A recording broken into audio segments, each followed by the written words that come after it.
This story is about a guy named Chung Yan, an underpaid engineer who died from the stress of his workload and finds himself reincarnated into the body of a prince.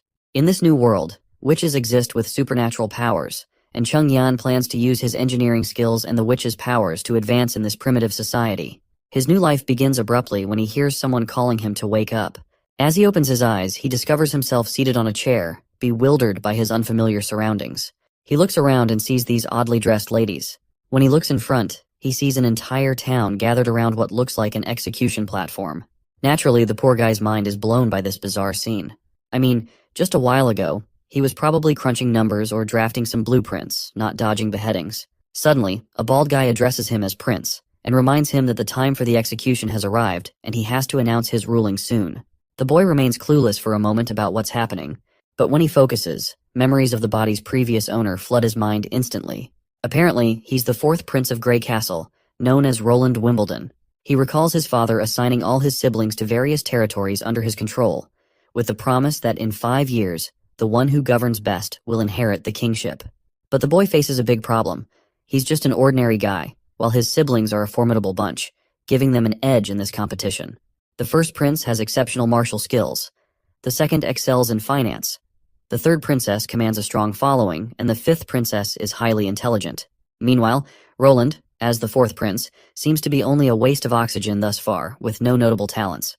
To make matters worse, he's been assigned to a desolate border town, God-forsaken city, where streets are filled with filth and neglect. Here, he must interact with the locals and somehow turn this dismal place into a thriving territory. While feeling sorry for his situation, the old man reminds him once again to make his announcement quickly. That's when the boy realizes he has a witch to execute today. The crowd is restless, eager to witness the demise of this alleged witch, whom they believe to be a spawn of the devil and wholly deserving of death. The boy is shocked by the bullcrap spewed by these ragtag individuals and deeply disappointed by their uncivilized behavior, which infuriates him. In frustration, he flings the paper from the old man's hands away and with an annoyed expression, orders everyone to release the witch immediately. The crowd goes quiet, clearly unhappy with the prince's sudden decision. After seeing the public reaction, he lets out a tired sigh, saying he's beat and suggests they move the trial to another day. The old man tries to talk him around. Chief Knight Carter Lannis steps forward, urging him to think it over. He insists they must execute the witch right away to prevent other witches from trying to save her. The prince can't help but chuckle at the sight of this tough knight, built like a bull, looking so scared of witches. Our hero then starts to head down, casually pointing out that if more witches showed up, they could squash them all in one go. The knight has no clue how to handle this, and the scene shifts to the fourth prince's residence in Bordertown South Castle. Outside, the grumpy knight stands while our hero slams the door in his face. The prince lets out a sigh at first, but then suddenly freaks out because he hasn't dealt with this many people in his entire life. Even after his meaningless death, he's not complaining, because he is grateful for this second shot in life, and he's dead set on fully stepping into Prince Roland's shoes and getting to the bottom of things with the witch. The scene then shifts to the dungeon in the border town, where he's about to meet this witch despite all the warnings from his knights about the potential dangers ahead. The boy just laughs it off, poking fun at his chief knight for being scared like a coward of a little girl.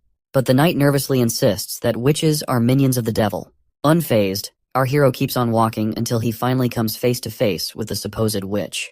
The witch stands up and steps forward, and our hero starts to blush a bit at the sight of her beauty. But his noisy knight immediately butts in, telling the prince to back off from the witch. Our hero just casually puts a reassuring hand on the knight's shoulder and steps forward again, asking the girl her name. Once again, the annoying loudmouth interrupts before they can even exchange pleasantries.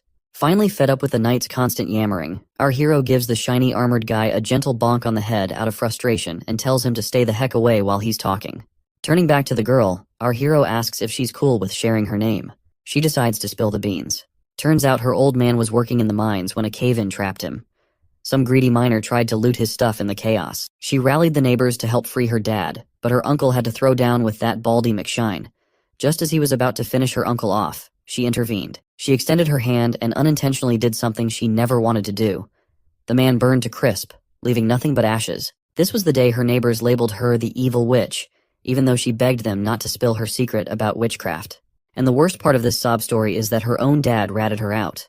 Then this same old consultant guy shows up and suggests our hero just roast the lady before she pulls anything sketchy. But my guy tells him to chill, because he's curious to see this witchcraft in action. The lady's baffled that someone actually wants her to unleash her powers. But our hero's all cool about it, pushing her to just go for it. She reminds him that her powers are blocked by this locket around her neck, and asks if he's really up for her taking it off, warning him she might cause chaos. But then he grabs the locket chain, breaks it, and tosses the locket away like it's nothing. "Show us your damn powers already," he tells her. And so, the fire starts to crackle around her, and this macabre dance of flames just leaves our hero's eyes wide open, and the entire prison cell lights up with the light. The prince freaks out while the woman casually strolls out after melting the prison bars. The knight bolts in the opposite direction, but our guy is just blown away by her fiery powers. Finally, he gets why his consultant said fire can't touch her, because she's basically fire herself. Once the flames die down, the former engineer in him sparks with a genius idea. He's not about to waste such epic magic without using it to revolutionize things. When she asks him to end her life because she's shown him what he wanted to see, he surprises her. He throws his coat over her burnt clothes and tells her she's hired. Prince Ronald, drawing on his past life knowledge, declares that she's essentially a perpetual motion machine, able to generate firepower seemingly out of nothing. However, not everyone shares the prince's visionary thinking. The consultant is utterly annoyed by Ronald's decision. He shouts, reminding him of the witch's ability to obliterate anyone with a mere gesture. Moreover, he warns that hiring her could attract the attention of the Witch Cooperation Association, potentially leading to their destruction. But Ronald dismisses the old man's concerns, instructing him to prepare a work contract. He then starts walking away, casually mentioning that he intends to establish a working relationship with the witch, Anna, and further orders the consultant to arrange accommodation for her as well. Back at the administrative office in Bordertown Castle, the old man reports he's taken care of everything as instructed, but he's not sure about sparing the witch's life. The prince cuts him off, saying not to question his decisions.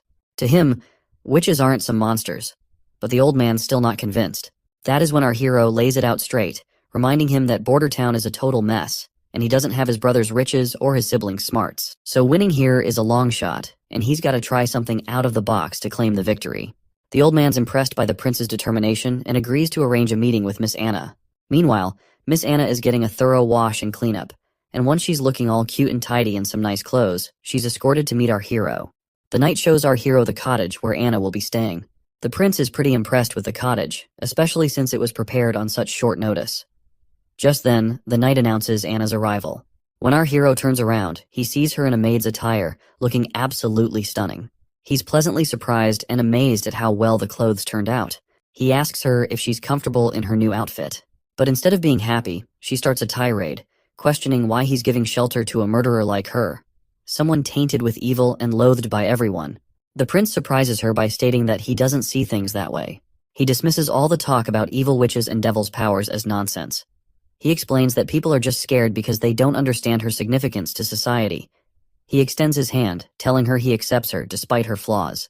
He promises to teach her how to use her powers for good and to make a positive impact on the world. Once inside the empty cottage, Anna immediately starts practicing, unleashing her fiery powers. However, as flames scatter around uncontrollably, our hero realizes teaching her magic control is going to be tougher than he thought. On top of that, there's the issue that every time she uses her powers, her clothes get incinerated, leaving her embarrassed and naked. Both of them feel awkward, but our hero is relieved he had prepared multiple sets of clothes ahead of time. Just then, the old man bursts in with urgent news. While gasping for breath, he shocks everyone by reporting that their patrols have spotted signs of demon activity months earlier than expected this year. Of course, our hero has no clue about these months of demons, and seeing everyone terrified only piques his curiosity further. The old man reveals to the clueless prince that every winter, after the first snowfall and when the sun sets, the gates of hell open in the Dragonspine Mountains. Bordertown isn't defensible, so everyone must flee to Longsong Fortress. However, the old man reassures him that his safety is their top priority. Curious, the boy asks if the old man has seen these gates of hell himself. The old man replies no, explaining that it's impossible for them to see such things. The Dragonspine Mountains are not only impassable, but also emit a foul miasma that affects anyone who gets too close, unless they've already fallen into the devil's grasp, meaning only witches can explore the area and see the gates of hell. The prince then wonders if the old man has ever encountered demons. Once again, the answer is no. It's his first time in the central region of Grey Castle, and hardly anyone's ever come face to face with a real demon. Looks like it makes sense to our hero why this place doesn't thrive with a bustling economy, because people always get evacuated at the end of every year. The boy then raises a valid point, which is that if Longsong Fortress can fend off the demons, it means they're not invincible. So keeping that in mind, he is itching to throw down with these demons by himself. The old man is terrified by this plan and explains that Longsong Fortress has massive walls and Duke Rayon's elite troops stationed there. They're formidable, and Border Town is located in the North Slope Mountains, which serve as an early warning system for Longsong Fortress about impending threats. But our hero remains resolute and instructs the old man to gather local soldiers who have experience fighting demons. In the bright day under this gazebo, we see our duo having afternoon snacks, and while they are at it, the prince requests her to tell him something about months of demons. The lady immediately complies. Her tone gets somber as she describes the hellish experience of the months of demons. Unlike big shots like our hero, commoners here deal with this nightmare every single year. She explains that her father, a miner like many others in town, struggles daily to survive. When the months of demons begin, the people of Border Town send their year's mining production to Longsong Fortress in exchange for next year's rations and some gold royals. During this time, everyone takes shelter at Longsong Fortress until winter passes. One year, the months of demons lasted a brutal 4 months straight. City officials at Longsong Fortress said the ore they produced in autumn could only buy 3 months' worth of food. The 4th month's supply had to wait for new ore. But the months of demons lasted another extra month, which trapped the people inside the fortress. And to top it off, the grub from Longsong was divided between people equally, leading to the strong bullying the weak. The prince gets ticked off hearing her sad story, and he straight up tells the lady that no one's gonna suffer through those months of demons again. Leaving the gazebo, our hero asks to meet with the consultant to check on progress.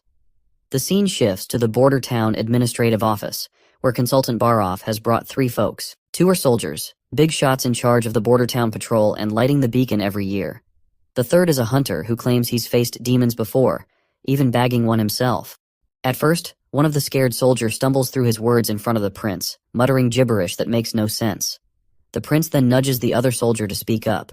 The other one then explains that the demons used to be regular critters in the forest, but the evil miasma turned them into savage beasts. They're tough, but still killable. Once the months of demons wrap up, Longsong Fortress sends out cavalry to mop up any stragglers in the area. That's when the hunter slams his fist on the ground like he's showing off, boasting that those monsters are as easy as slicing cucumbers with his sword, and he's taken down 2 already. The big guy then drops to his knees before our prince. The consultant introduces the hunter as Iron Axe, saying there's gossip he's so tall because of his giant monster blood in his veins from the Mojin clan. Our hero asks him straight up if his stories are true. Iron Axe nods confidently, saying he's already killed a demonic boar and a wolf type. Iron Axe explains how hunters categorize demons. As the guard mentioned, these critters started out as regular animals but went berserk after they got a taste of hell miasma, and which is why they're such a pain. The wolf type is sneaky and lightning fast, and the wild boar has a tough back which is so thick that even crossbows struggle to pierce it. The prince quickly realizes that these demons are essentially animals, but with enhanced traits. The hunter agrees, saying they don't pose much of a threat. However, he gets serious when discussing hybrid types, calling them the true spawn of the devil. He explains that these monsters are horrifying creations that only hell could concoct. Describing one hybrid, the hunter mentions it had the body and legs of a rugged beast, but also sported huge wings for short-distance flight. What's more, its senses were keen, always pinpointing its prey no matter how well hidden. The hunter barely survived by diving into the Redwater River before losing consciousness. It seems our hero can handle the regular monsters with big walls, but he's stumped on how to deal with those that can fly. He then asks his knight if those hybrid demon types are supposed to be rare, and the knight nods firmly, saying during any months of demons, you'll usually get 2 or 3 of those bad boys popping up. It's enough to give Longsong Fortress a serious headache. The boy finally connects the dots. With a bang on the table, he announces he's staying put in Border Town for the winter. Everyone's jaws drop at his decision, and the knight scrambles to convince him they're outnumbered by monsters. Our hero fires back, suggesting they build a wall from the foot of North Slope Mountain to the Redwater River. But the knight ain't buying it, and waves it off as a pipe dream, saying it'd take them a lifetime to build such a wall. My guy leans back, telling the knight to chill. He promises if he can't get the wall up fast, he'll retreat like everyone else, because he is not about to throw his life away in this place either. The riled-up knight finally calms down, pleading his loyalty to save our hero at any costs. At the bustling Grey Castle port of Clearwater, we catch a glimpse of the 3rd princess. She remarks on the chilly ocean breeze, signaling winter's approach, then turns to her knight, Rayon, asking about the return of their black sail fleet. He assures her they should be back at port in 3 days if all goes well. The princess notes this is their last expedition of the year and hopes it brings some nice surprises. Back in the palace, the knight wonders how she was already geared up for the throne competition her father sprung on them. She admits she didn't see it coming, but she figures it's all about paving the way for the king's favorite son to take the throne. Still, She laughs it off, saying being good at running things doesn't automatically mean the second son will win. She tells her knight to dig deeper and understand why she's sending out the Black Sail Fleet on this big expedition. After mulling it over, the knight realizes her fleet isn't just about making money, it's about gaining serious influence and power. Since launching the Black Sail plan, she's rounded up skilled sailors, tough fighters, and key allies to back her play. This is Garcia Wimbledon, the third princess of Grey Castle. She is using smarts and strategy to secure her shot at the throne. The princess then asks about how their plot to off the fourth prince went down. The knight sighs and says there's been no word from the border, meaning their poison plan probably flopped and the spies they sent to do the job are missing in action. She figures her little bro must have wasted no time offing those spies once they got caught. Looks like the poison actually did its job and killed the fourth prince, but our hero just happened to swap into his body, which is why they think their poison plan tanked. She's now planning to kill the hero once he seeks refuge in Longsong Fortress, and tells her knight to sit tight until then. She also snarks that since the poison didn't do squat, it means that Snake Enbies, who sold them that stuff, was lying about it being colorless and tasteless. And as punishment for deceiving the third princess, she suggests her knight to hang that liar immediately. It's quite funny how she's about to drop the hammer on their reliable poison guy, even though the fourth prince really did kick the bucket from that poison. The next scene shows us Anna setting in the landscape of greenery, and there we meet her teacher Carl, who asks her what she is reading today. Is it poetry, or perhaps history of their church? The girl greets her teacher, and before she can say anything, her innocent image shatters before his eyes. He is left staring with wide eyes, and the next scene takes him to a rowdy crowd accusing his disciple of being a witch and the reincarnation of the devil. Seeing her hanging there, he slaps his hands over his face, jolting awake in his office. Once he's finally awake, he breathes heavily, haunted by the vision of Anna's hanging. He believes that if even a pure-hearted girl like Anna could be called evil, then those greedy administrative officials of Grey Castle must be true demons, born from the depths of hell. He angrily expresses that if they hadn't switched to lower-quality stones just to save a few hundred gold, the theater would never have collapsed, and those innocent victims would still be alive. In his eyes, those corrupt individuals are the ones who truly deserve to be hanged for their heinous acts and corruption. Sadly, this country didn't administer proper punishment to them. Instead, the blame fell unfairly on innocent stonemasons, resulting in harsh taxes, rampant inequality, little rule of law, and even labeling a curious and innocent girl as a demon and sending her cruelly to the gallows. He appeals to God for help in punishing these deserving evil people. Suddenly, there's a knock on the door, and when he opens it, he finds one of his young students, Nana, looking really worried and anxious. The little girl timidly asks if she's going to end up like Anna, hanged. The man quickly reassures her with a pat on the head, promising to protect her no matter what. He strolls through town, thoughts swirling about how the powerful have mistreated the innocent while he stood by.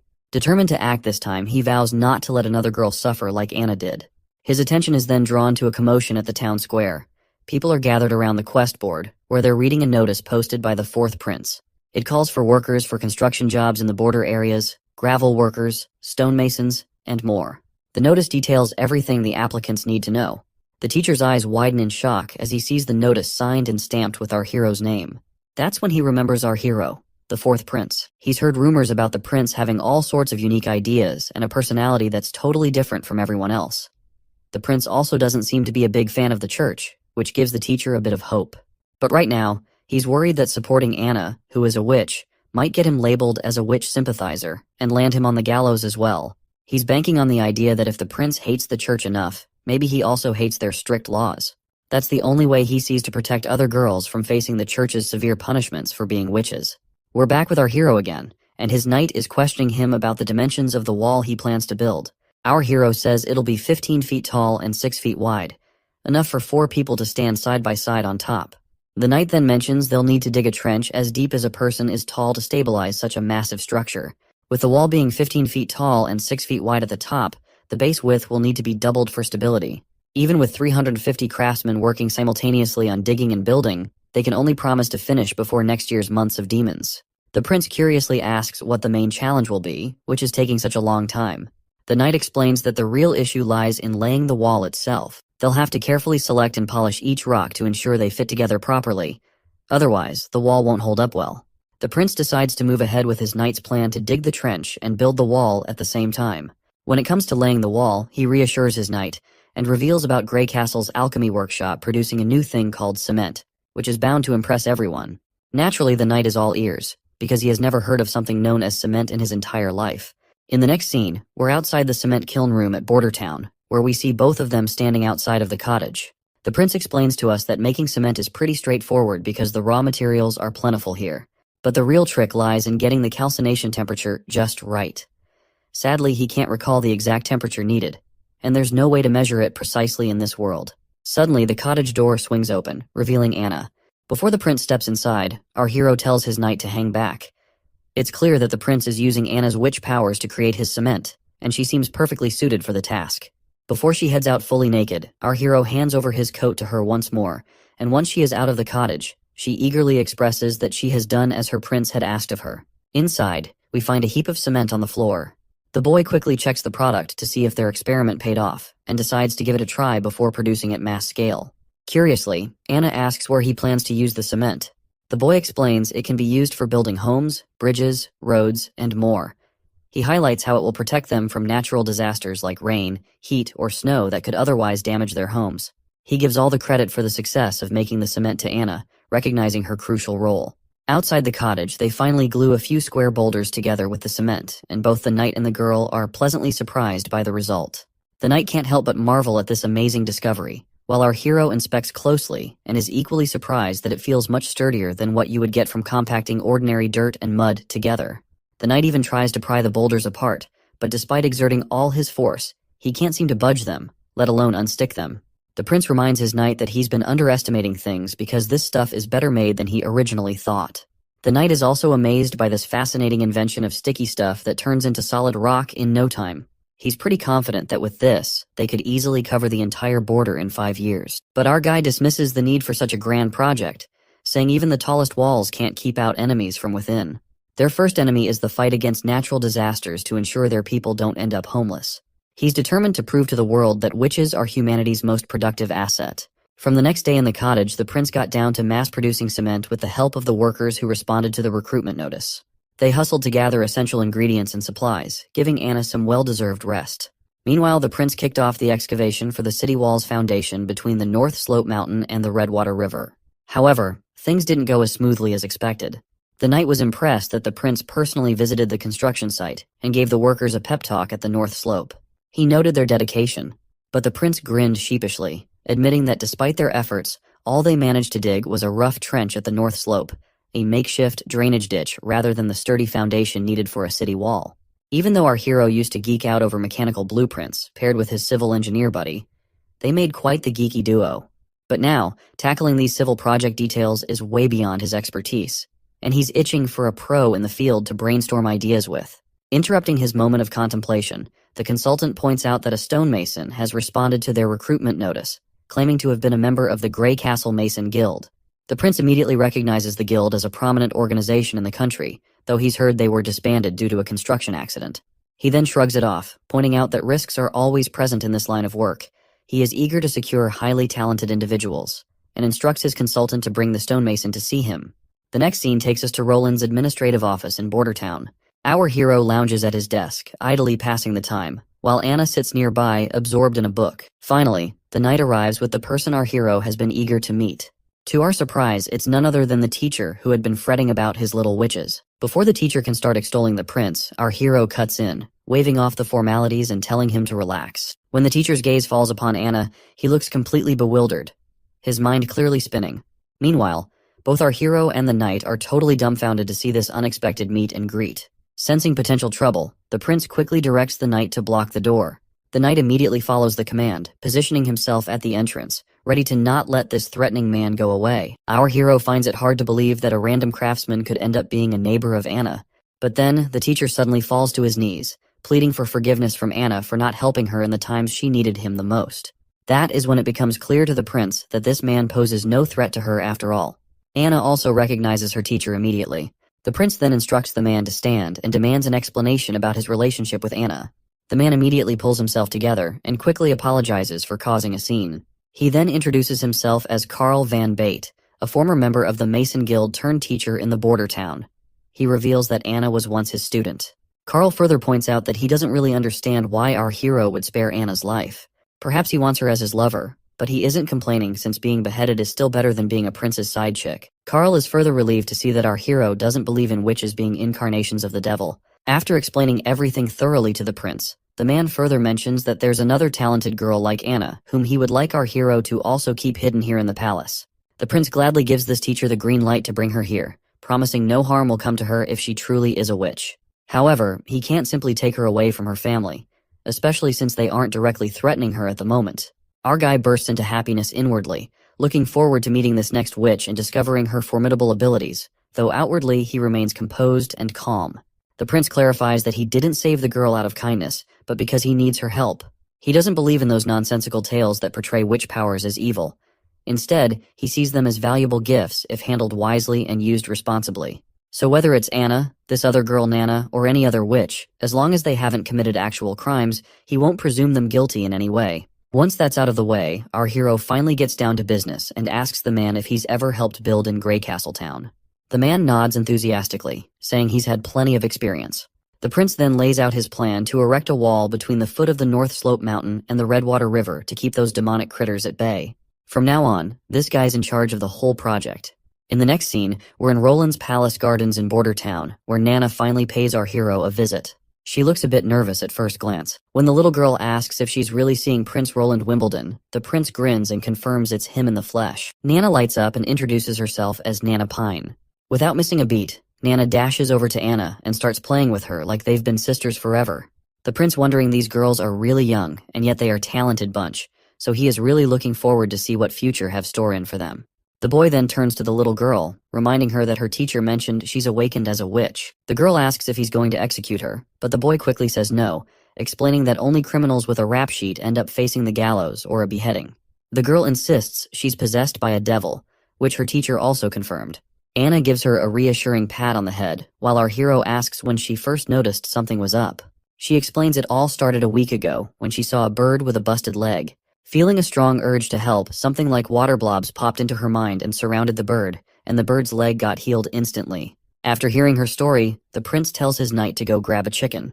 As the knight heads off to find a healthy one, our hero wonders if her awakened powers might lean towards healing, which is nothing to scoff at. The prince then tells her that if she can save animals like that bird, it means she's actually a good person. The girl agrees, saying their teacher also told them that regular folks fear witches just because they can do things others can't. She insists she's never seen a devil and isn't connected to one either. Our hero believes her right away and gives her a gentle pat on the head, reminding her that the church and even their teacher were tricked by lies. Confused, the girl asks why anyone would lie. The boy explains it's not about good or bad, it's about people trying to make money by spreading fake stories. Once the chicken arrives, the little girl asks the prince to go easy on it. The boy agrees, but tells his knight to hold the chicken tight before giving it a quick whack on the head. The poor bird squawks in pain and flops to the ground. He then turns to the girl and urges her to heal the chicken pronto. She nods, saying she'll do her best. When she lays her hand on it, those watery blobs pop up again, and she gets to work right away. A few hours pass, and despite the boy's rough treatment, which leaves the chicken drained, he finally seems to understand Nana's power. She can fix up broken bits and mend fractures, though bringing a chicken back from the dead isn't in her playbook. Once the chicken has served its purpose, the boy tells his knight to take it to the kitchen, leaving the girl with tears in her eyes and a pout for how rough the prince was with the chicken. But he assures her it was necessary. Before long, a feast of delicious food appears before them. Nana seems to forget her chicken grievance as she eagerly eyes the cooked bird laid out before her. After their little feast, the little girl heads off, waving her hand one last time, and our hero waves back in response. Meanwhile, Anna is curious why our hero is not keeping her in the palace, knowing she's a witch too. He reminds her that she still has a family who doesn't know about her powers yet.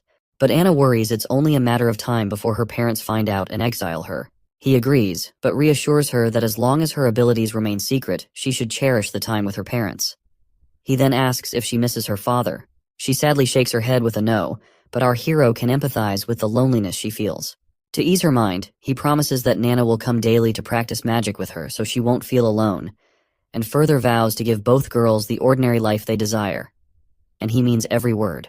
Back in the castle, our hero's been feeling kinda boring ever since Carl Van Bate took charge of the wall construction. He's taken to having a tea party every afternoon while teaching the girls how to work their magic. Every now and then, he checks on the city wall's progress at the foot of the North Slope Mountain, always impressed by how much better it's going than expected. But then, the consultant shows up with some not-so-great news. He points out that hiring all those craftsmen and laborers has been super expensive, and all that cash is coming straight out of our hero's pocket. At this rate, the steward's worried they won't have enough money left by spring. Our hero officially starts to panic, realizing that he is freaking screwed. A moment later, while he's brainstorming ideas to get out of this financial mess, the old man finds it strange how much the prince has changed lately, as if he's become a completely different person. Back in the day, this guy knew nothing but the pleasures of life, and the only reason this old man sticks with our hero is because the king has promised him the position of Minister of Finance once the throne competition is over. When he first rolled into Border Town, he wasn't planning on running the place, nor was he gunning for the throne. He let down all the nobles and dumped all the responsibilities on the old man's lap. But ever since he rescued that witch, the prince has done a complete 180. The prince is now handling things with more thought and dealing with stuff like it's his second nature. He even talks to the old man in this grown-up tone that's seriously creeping the old dude out, making him wonder if the prince got possessed by a devil or something. But the old man brushes it off, saying if the prince were really possessed, he wouldn't have casually snagged that godforsaken retribution locket. Cut to the scene back at the port in Border Town. Two nobles and this redhead guy, who looks like some ambassador, are shooting the breeze. The guy in glasses reminds the ambassador they last swung by a year ago and gripes that the town's still a desolate pile of rocks. The redhead pipes up, correcting him that it was just 6 months back. He mentions how every season Duke randomly sends someone new here. He remembers visiting last summer, when besides rocks, there were all kinds of fancy furs floating around. When he is about to spill something juicy, he decides to keep it under wraps for some reason, and instead, he focuses on Border Town's potential. He suggests that although it's currently just a fortress outpost, if they set up a solid defense line here, all the land between Border Town and the fortress could be put to good use. Suddenly, the guy in glasses freaks out, pointing out that the stockpile is empty and Border Town was supposed to have their ore ready today. Looks like these visitors are here to collect ore before the demon months hit, offering shelter for the Border Town in return. The ambassador sighs and decides to take the problem to our hero. They ride back on their horses. The guy with purple hair wonders if Border Town found a new trade partner, or already sold their ore to Willow Town or Fallen Dragon Ridge. He's pretty sure it's the fourth prince's doing, who is our hero by the way. The redhead thinks hard, pondering if the prince has already set up deals with towns further down on the Redwater River. If so, they've lost yet another bargaining chip. He worries that if they try the same monopoly play as before, they're not likely to succeed since the fourth prince already has other trade partners to take their ore to sell. Once they get to the castle, they're greeted with this incredible feast. The ambassador, not sure how to handle chopsticks, glances over at our hero and awkwardly tries to eat the same way, struggling to even pick up his food. As his food flies off the chopsticks, the ambassador feels embarrassed, while the prince casually mentions that these sticks are easier and cheaper to make compared to forks. And once he introduces them to his town people, no one will have to worry about getting sick from eating with their bare hands. As the sun starts to dip, casting a golden glow over the castle, the prince is about to enjoy desserts after their impromptu dinner. Finally, the ambassador brings up the reason for their visit, pointing out that they came to collect ore as usual, only to find none at the dockyard this time. That's when our hero drops the bad news. There was a landslide at the North Slope Mountain recently. They've been trying to clear the rubble and resume production this month, but it looks like the mine won't reopen until sometime next year.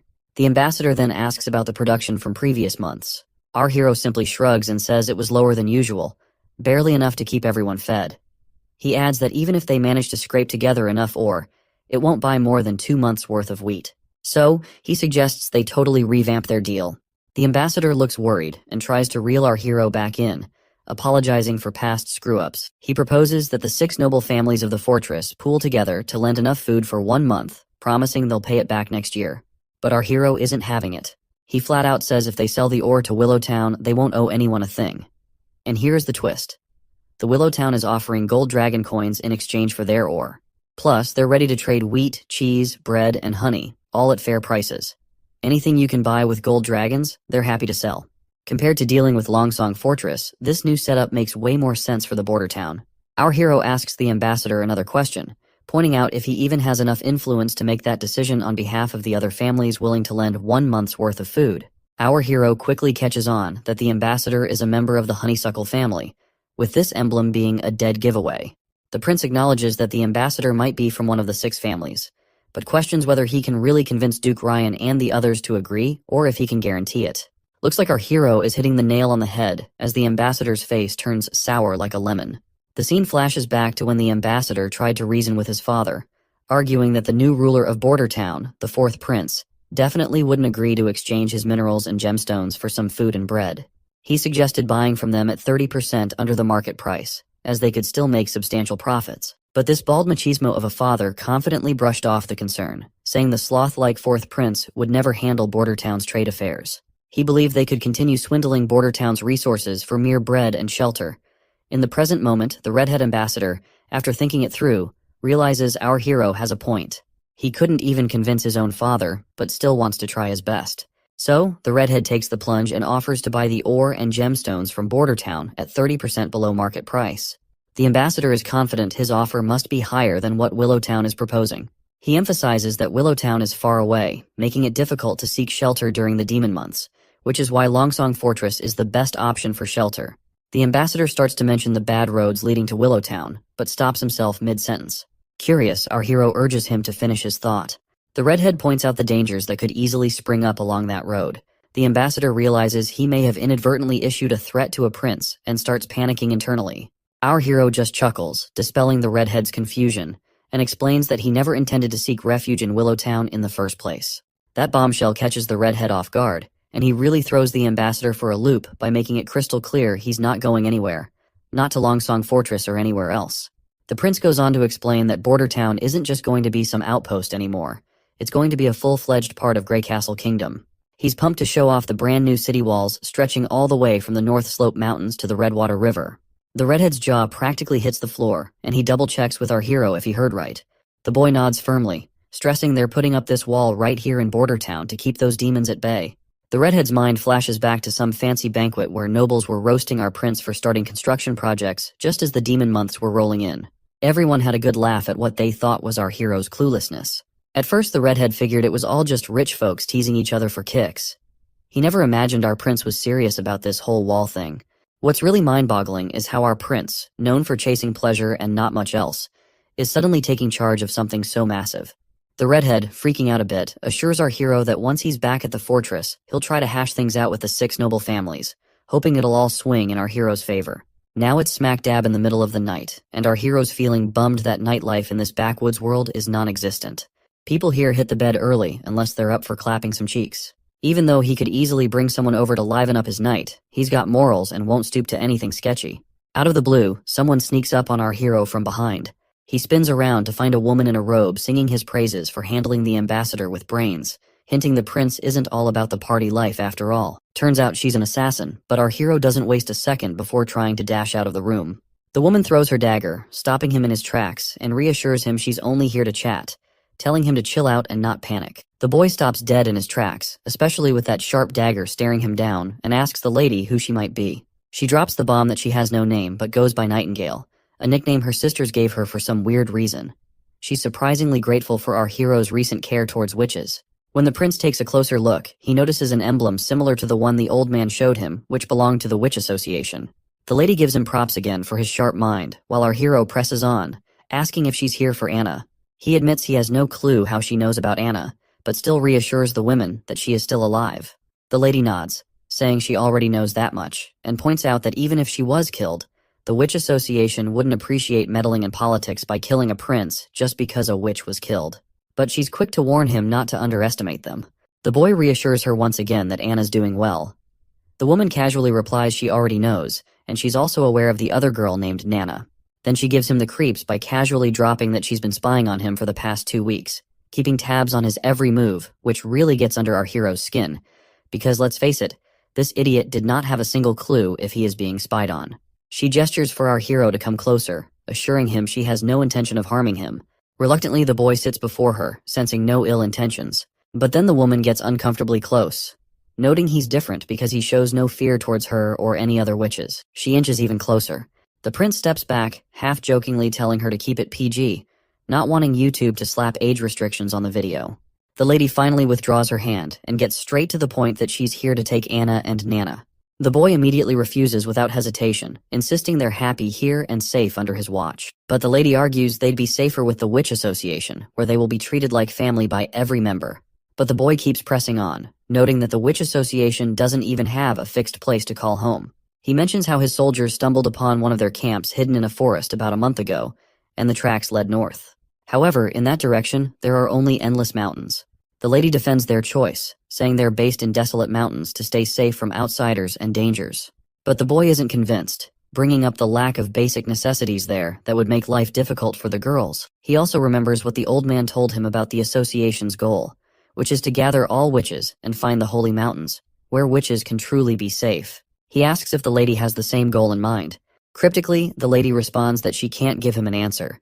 This annoys the boy further, as he insists he won't let the girls live in such barren lands where only demons could thrive. That's when a light bulb goes off in his head, catching the lady totally off guard with what he says next. He invites the entire witch association to come to Border Town for the winter, looking all pleased with himself as he tries to convince her it won't be much trouble to wait until winter passes. The lady reminds him that while the prince may not fear witches, the townsfolk will likely freak out. Plus, the church will pounce the moment they catch wind that witches are staying in Border Town. But our hero is adamant, and wants to show everyone that witches aren't evil, especially if they help the town get through the tough months of demons. The lady then mentions another reason why she wants to take both ladies, especially Anna, who's almost the coming of age. Of course, this point sails right over our hero's head until the lady confirms he heard right. She explains that most witches awaken around the time of the months of demons, or when the gates of hell supposedly open. Basically, coming of age is a witch's final stage, and a woman who hasn't awakened her powers by 18 won't ever become a witch. Once a witch comes of age, during the months of demons, demons take over their minds, causing unbearable agony. It feels like something's trying to burst out of their bodies, straining every vein and tendon to the limit. If they survive, they'll recover after 4 or 5 days, but for those who don't, it's a brutal death. That's why witches are seen as the devil's spawn, and their horrific deaths, mixed with church propaganda, make people think they're possessed by demons. The boy then asks what happens once they hit adulthood, to which the lady explains that their powers will stabilize and often get even stronger, with some even picking up new abilities. Our hero questions how valid this all is. Old records claim that witches find eternal peace on the holy mountain and are spared from demons consuming their minds. The lady admits there's nothing concrete about the holy mountain, it's only mentioned in texts. Taking her to headquarters might slightly increase her chances of survival. If witches could live freely without being hunted, the demonic attacks would be way less severe. The boy realizes that Anna and Nana are key players in his big plan, but he's worried about putting them in danger if he goes ahead with it. He quickly agrees to let the lady take Anna if she's up for it. As for Nana, he decides to wait until tomorrow to talk to her about it. The witch is delighted to hear our hero's wise decision, but when he summons Anna and asks her about it, she immediately declines, saying she's not going anywhere. This shocks both adults, and the woman tries to reason with her, explaining that she can sense the demonic energy building within her as she nears maturity. She reminds Anna about the whole puberty talk she had with our hero earlier. Anna then reminds our hero how he promised her an ordinary life, but she couldn't care less about anything because all she wants is to stay by the prince's side. She's confident that the demonic energy won't stand a chance against her, and she's determined to survive the months of demons and conquer her puberty. The woman sighs and decides to give up on convincing Anna, but she makes it clear she'll stick around to watch over her until she experiences her maturity. She thinks Anna is just a naive kid who doesn't understand the dangers. Of course, our hero doesn't like the idea of her keeping a watchful eye on him for the rest of the winter.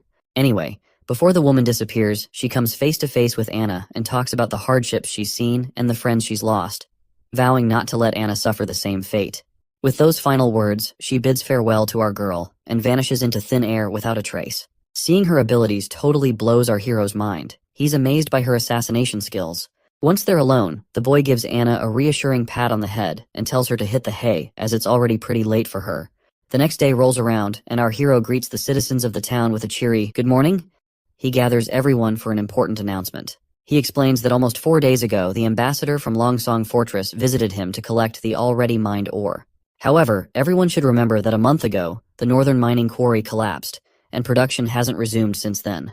The community immediately panics because the last output was only half of the average, and they had to endure starvation and a lot of crap from Longsong.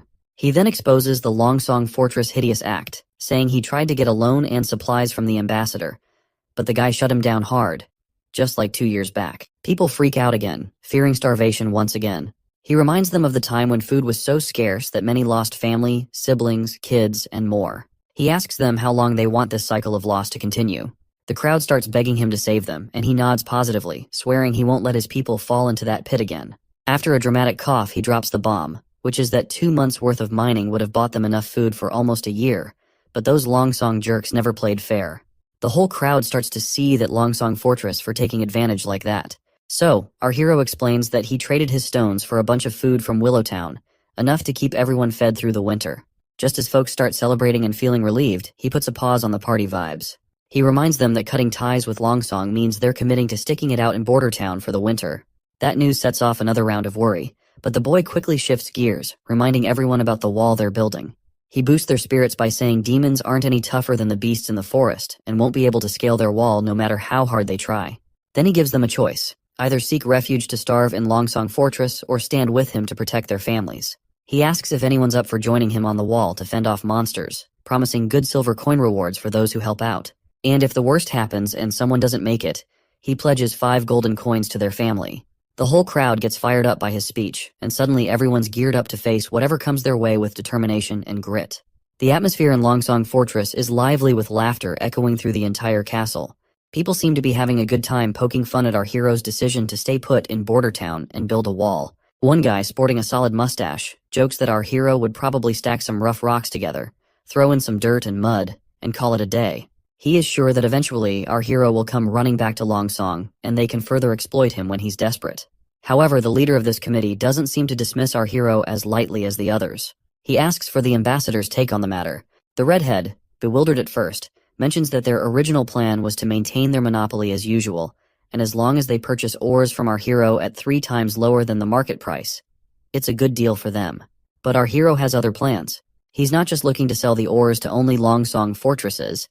He's willing to cut the price of ores by half, aims to stimulate higher demand and thereby increase overall production capacity and revenue for Border Town. This approach is a strategic move to foster economic growth and sustainability in the region. And because of that price cut in ores, the Longsong Fortress will be able to earn much more than they earned in the past. Additionally, he intends to manufacture iron tools, which he believes will fly off the shelves no matter where they were sold, making an additional stream of income. However, those aren't the only things to think about. If our hero can hold off the demons at Border Town, it's good news for Longsong too. They won't have to keep dealing with those pesky beasts every year. Plus, the throne squabble is only 5 years long. So if Border Town flourishes afterward, Longsong could end up with the kingdom's 3rd biggest slice of land. The red-headed guy suggests that Longsong should pitch in to help our prince build the wall and defend Border Town. He figures it'll pay off in the end. The old man agrees with the redhead's practical sense but calls it typical merchant thinking. To this white-haired fellow, it's not about whether Border Town succeeds or fails. He just doesn't want to share his turf with anyone, prince or not. The next day, Chief Knight's face was priceless when he laid eyes on the contraption our prince had been tinkering with. True to form, he showered all the credit on Anna, who'd helped with welding the metal parts. The prince couldn't contain his excitement over his latest creation, which is a steam engine.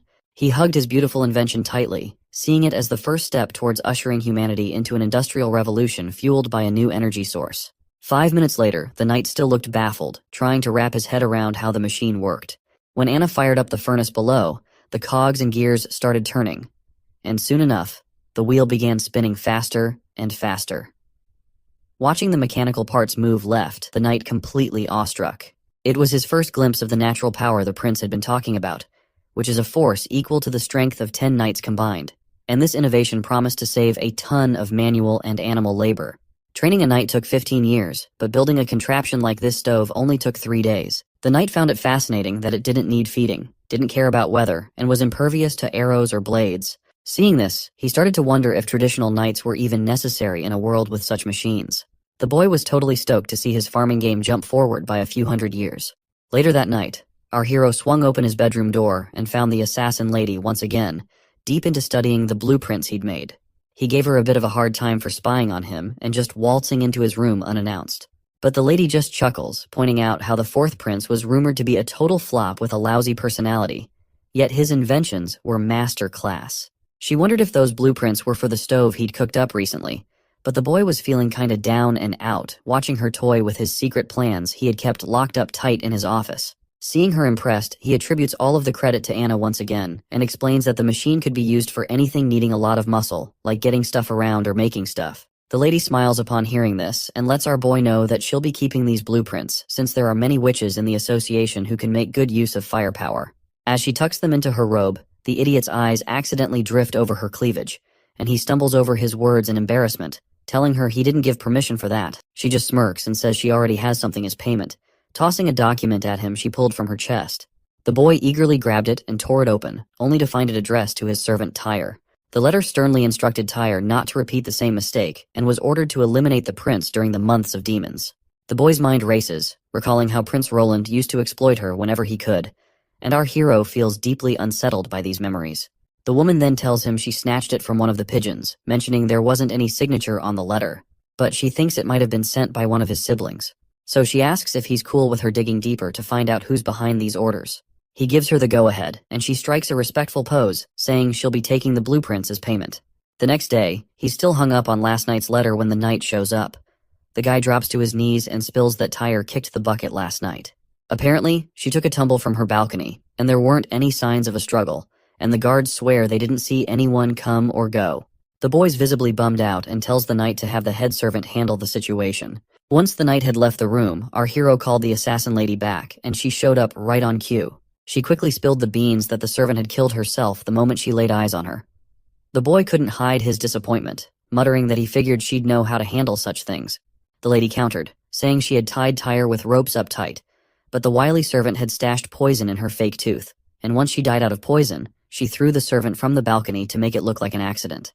Even though her interrogation had hit a dead end, she whipped out another note from her cleavage and revealed that this is what she found out in her apartment. With a sly grin, she points out that the sender called Tyre Big Sister and mentioned a seaside view a lot. She hints that there's a chance the third princess from Clearwater Port might be the one pulling the strings. She suspects Princess Garcia Wimbledon might be holding Tyre's family hostage, using her as a pawn to eliminate our hero. Judging by how Tyre chose to end things, it seems she was trained for years before being assigned here. The boy feels deeply disappointed that his own siblings are so quick to eliminate each other for the crown. Suddenly, the woman leans in close to our hero's ear and whispers that she has to go because someone is coming their way. The boy blushes a bit, maybe catching a peek of her assets straining against her shirt, before she disappears into thin air. Just then, the old consul shows up with some good news. A bunch of folks have volunteered to take on the demons during the demon months.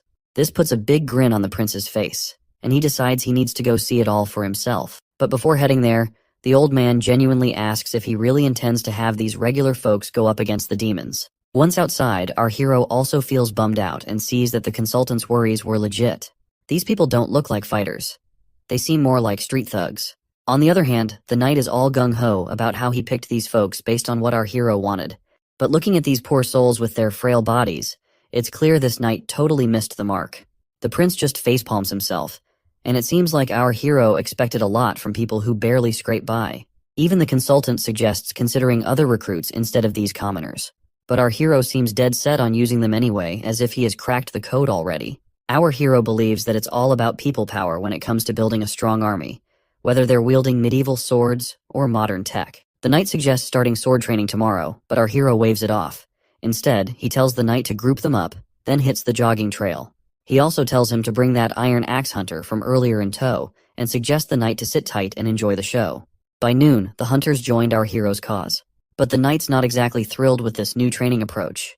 Coming from a family steeped in warrior tradition, he doesn't get why these folks are getting rewarded with eggs just for standing around all morning, especially since eggs are pricey as hell. Once again, our hero tells him to chill and enjoy the show.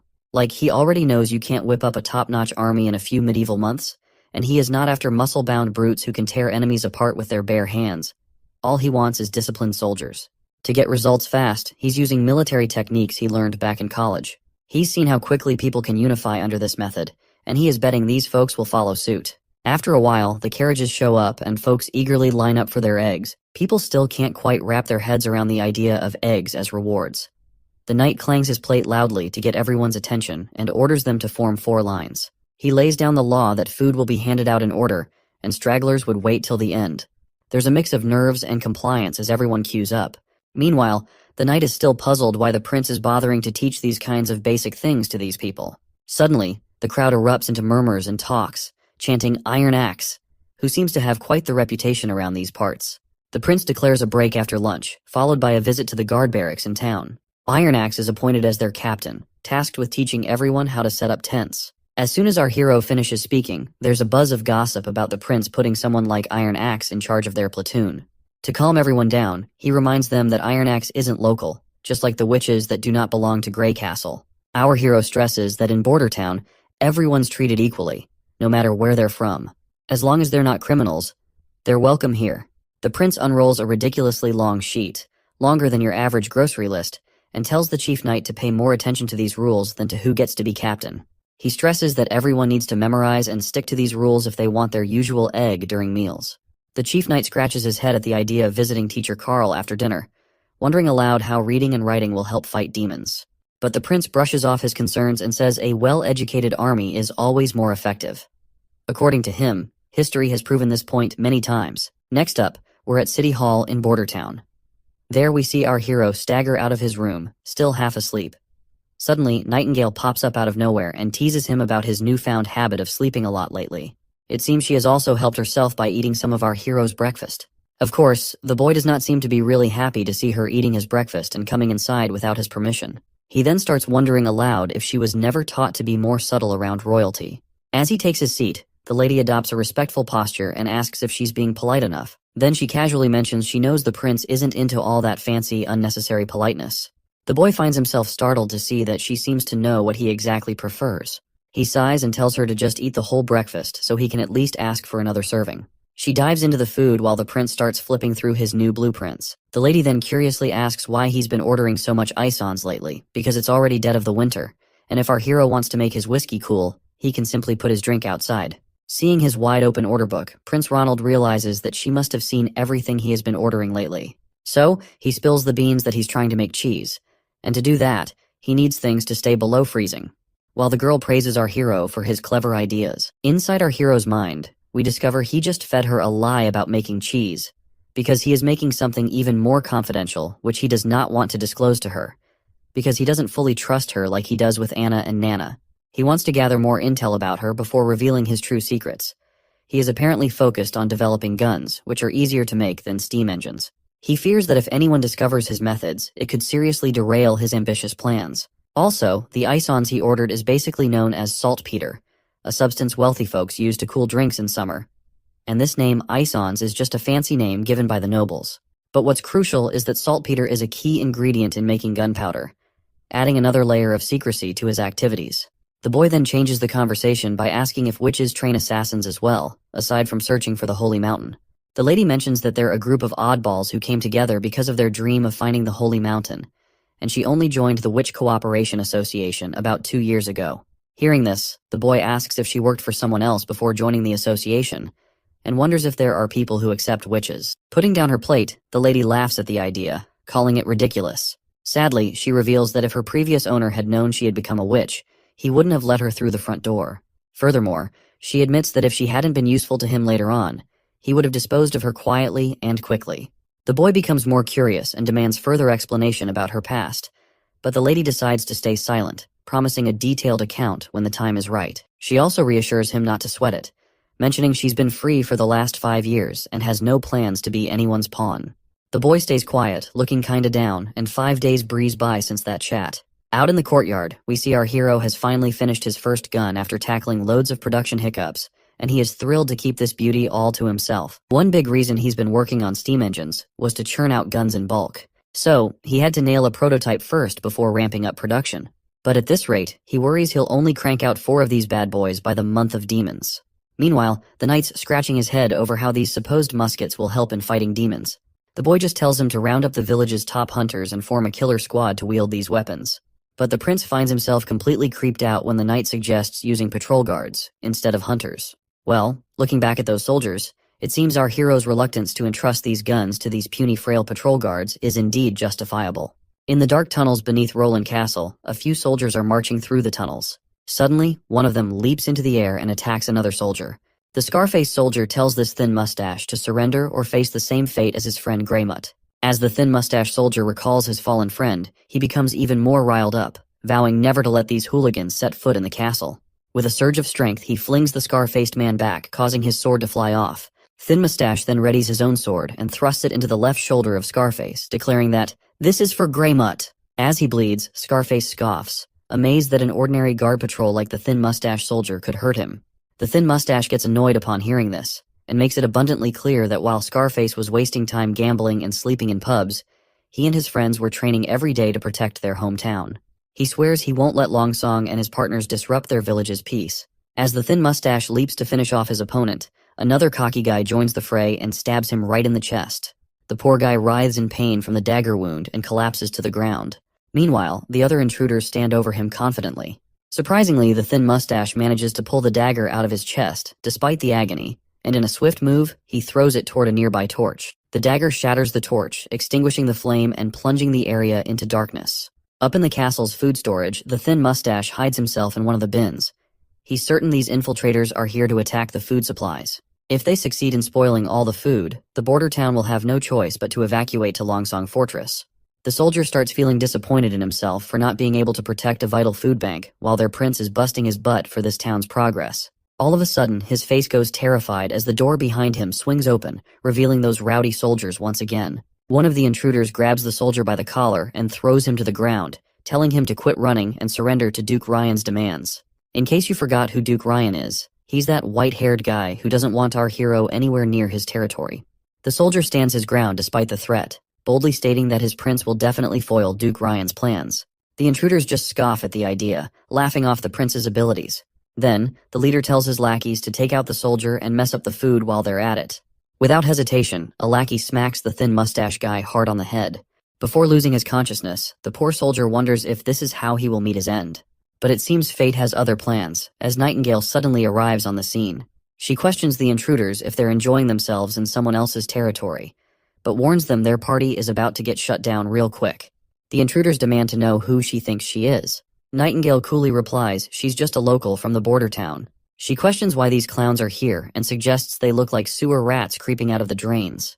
Looks like those intruders do not realize how deep in shit they are, and their leader tells his crew to just take down this mysterious lady. But she just smiles, and in a flash, she swings her hand, and suddenly bodies are hitting the floor. Our soldier watches with bleary eyes as this mystery person swiftly takes out the intruders. Before he can even figure out who she is, he drifts off into unconsciousness. The next day rolls around, and we find the intruders' bodies scattered in the food storage. The knight inspecting the scene is scratching his head. He's trying to piece together who could have taken out these guys. He knows the thin mustache guy couldn't have done it with his injuries. The most likely scenario is some outsider jumped in without needing any backup. Their moves were so slick, the enemies didn't stand a chance. And there's no mess left behind. No blood or barrels knocked over. Not even a scratch in the place. Suddenly, he's thinking there must be someone with serious sword skills around. He starts feeling proud of his clan's history and their knack for knightly arts. The soldier gives his report. The autopsies are done, and they've identified the corpses.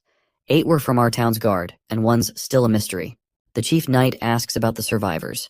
The soldier says Captain Brian's getting special healing, but Scarface got tossed in the dungeon and locked up. The knight tells the soldier to wake Scarface pronto for interrogation. Meanwhile, the prince feels annoyed that he hasn't made any real progress yet, and these guys are already trying to bring him down.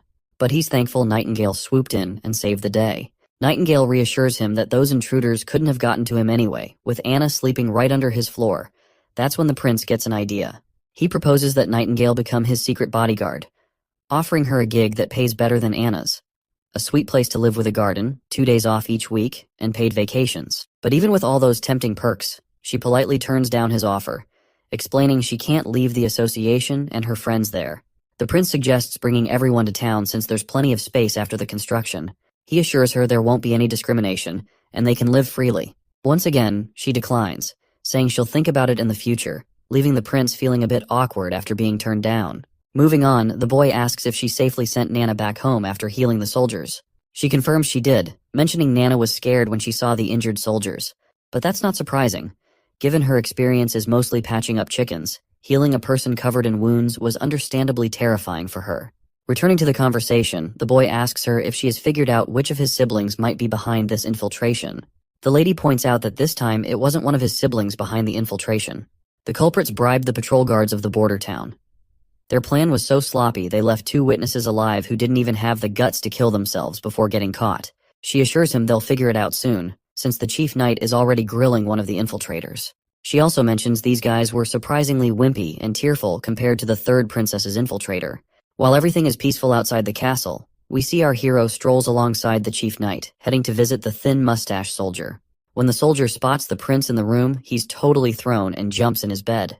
The prince starts off by praising Brian for his guts and the fight he put up. But Brian gets emotional, saying it was his buddy who really stepped up, the true hero who sacrificed his life. But the prince reassures the soldier, saying his friend's funeral will give him the recognition he deserves for his bravery. As for Scarface, he's getting the full punishment. He's set to hang in 3 days, and the prince hopes Brian will be well enough to see it happen. Thin Mustache then mentions Scarface supposedly has noble blood. hinting it might stir up trouble with Longsong Fortress. The prince brushes it off, explaining Scarface might have noble lineage from the Elk family, but he's got no titles or land. Besides, he tried to burn down all of Bordertown's food, causing a huge mess that can't just be ignored. With reassurances that someone else will handle patrols, the prince tells Thin Mustache to rest up. In the coming month of demons, he promises to honor him as a brave knight of the prince. Next, we're up on the city wall where the new recruits are getting trained hard by Hunter Iron Axe. Iron Axe suddenly grabs everyone's attention, and they snap to attention because the prince is here for an inspection. But it seems our prince has no clue what he's supposed to say during this inspection. He awkwardly starts walking up to a random soldier and decides to ask about their daily routine. With a friendly smile, he asks the soldier how he feels about the training and if he's been eating well lately. The soldier looks really nervous in front of the prince, while our prince seems to be copying something he saw on TV once. Out of nowhere, the soldier drops down to his knees, leaving the prince totally puzzled and kinda weirded out, wondering if he's missed something. Meanwhile, the soldier's got tears in his eyes. Not just him, but everyone's really moved that the prince came to check on them personally. The boy reaches out and tells the soldier to get back on his feet. It looks like all those good meals our hero fed them have really perked up the soldiers. Then the prince reminds everyone they can speak up if they have suggestions or complaints, and promises to make sure everyone gets enough to eat. Out of the blue, that shy kid from earlier pipes up.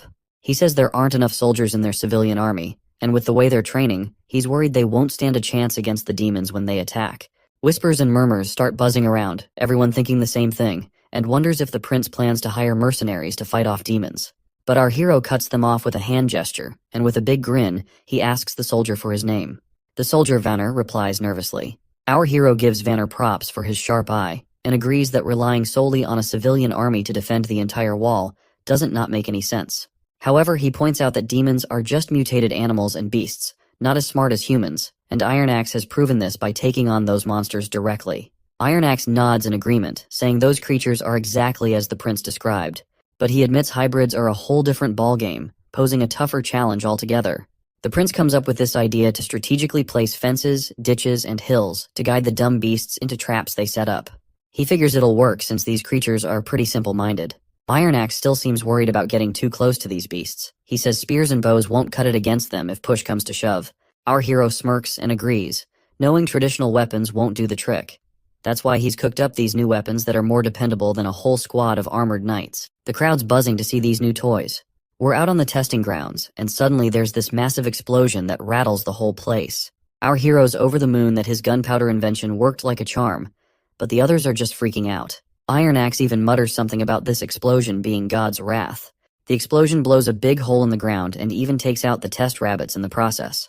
The prince tells everyone to get up close and examine everything to gather test data. Our hero is pumped that they can create such a powerful weapon just by mixing a bunch of elements in the right ratio. With everything wiped out by the blast, the hunter suggests they wouldn't have to worry about monsters if they had this bad boy doing its job.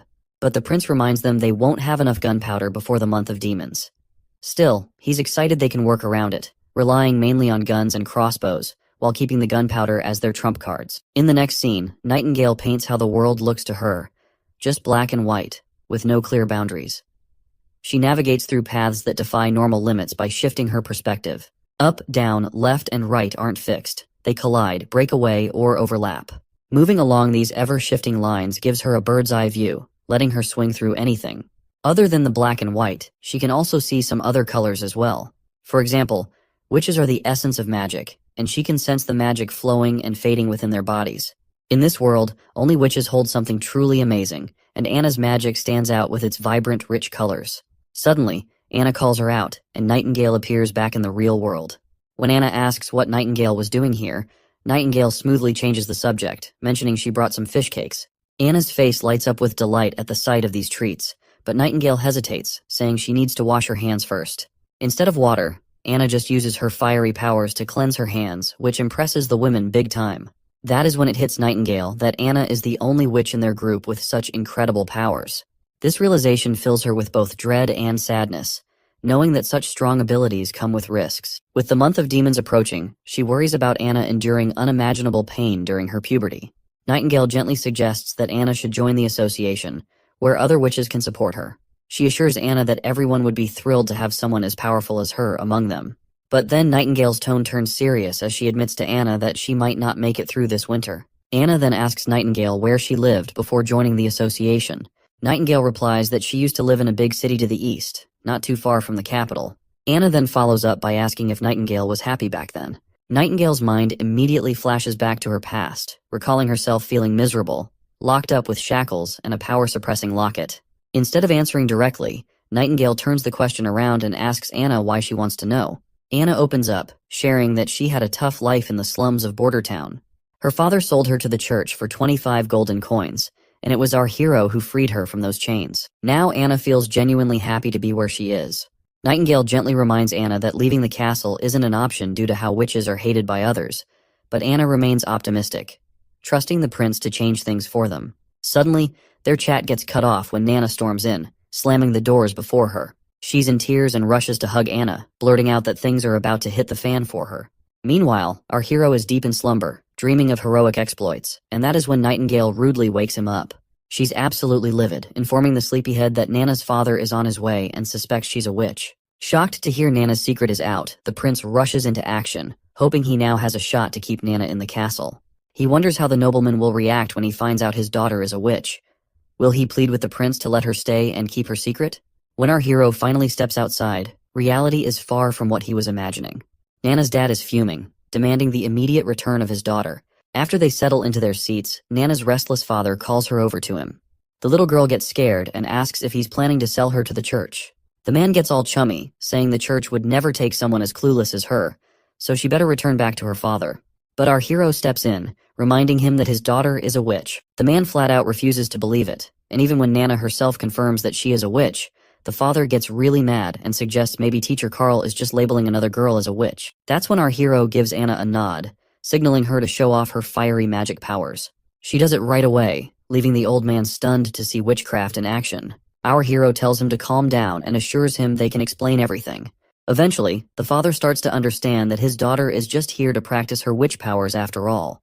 But our hero feels creeped out by the implication that her father was thinking of him as a pedophile for calling little girls into the castle. The boy then gets down to business, pointing out that Nana has healing abilities that could be invaluable in Border Town during the months of demons, to aid in healing the injured. However, the dawning father, Mr. Pine, politely declines, concerned for his daughter's safety if she stays here. Our hero reveals that opportunities often come with dangers, mentioning that from what he's heard, Nana's grandfather and Mr. Pine's father were courageous knights. The Pine family's noble lineage comes from their grandfather's heroic deeds. Mr. Pine agrees, and proudly recalls how his father once faced down an incredibly powerful demon and actually defeated it. He even has the demon's massive horn hanging over his fireplace to prove it. But then our hero points out how the Pine family is not as prestigious as it was before. Pine family is just a working-class citizens now, to which the father sadly admits. He then notices Pine's rough, calloused hands, proof that Mr. Pine hasn't given up on his warrior spirit and still trains daily to sharpen his sword skills. So, he cleverly suggests that Pine join in defending the border, promising to grant him enough land to become a true noble.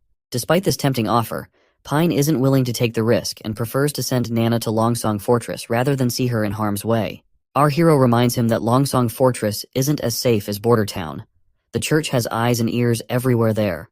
If the truth about Nana gets out, not even he could protect her.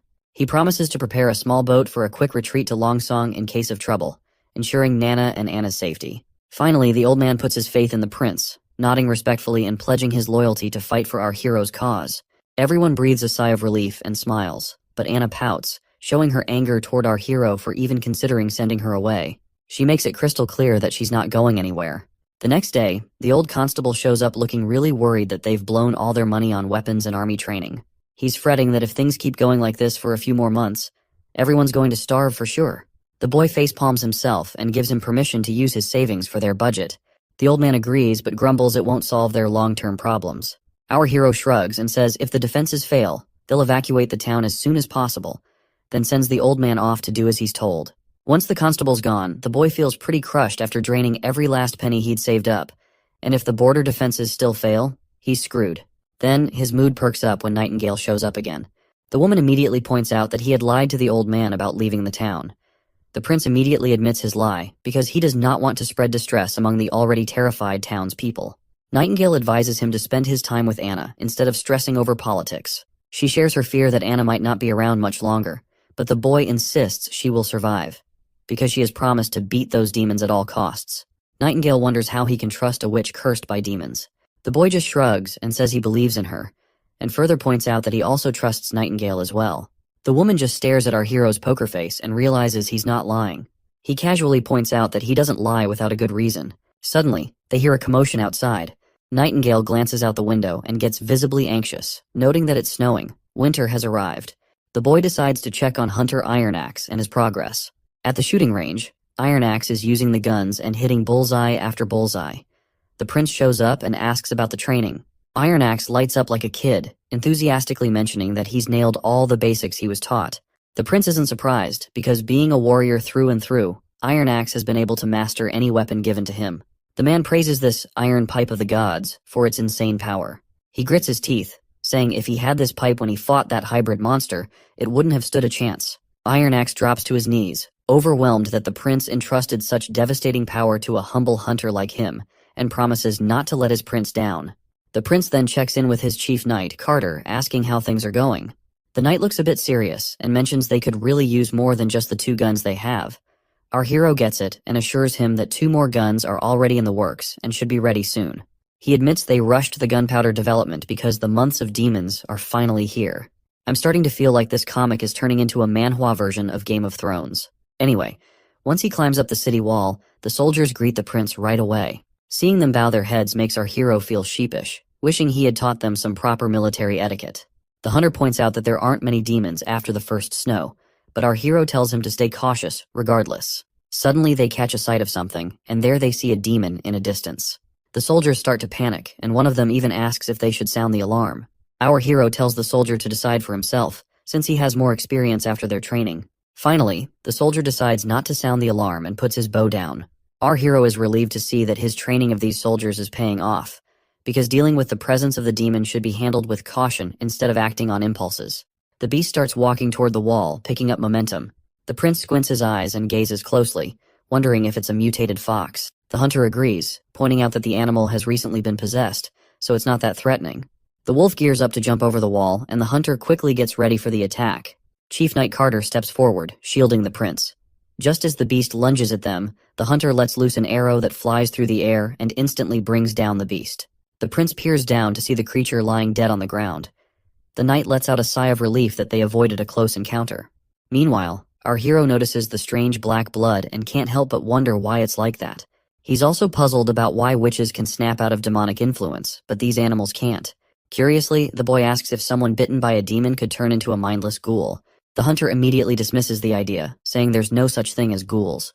Our hero breathes a sigh of relief, glad he won't have to deal with a zombie apocalypse.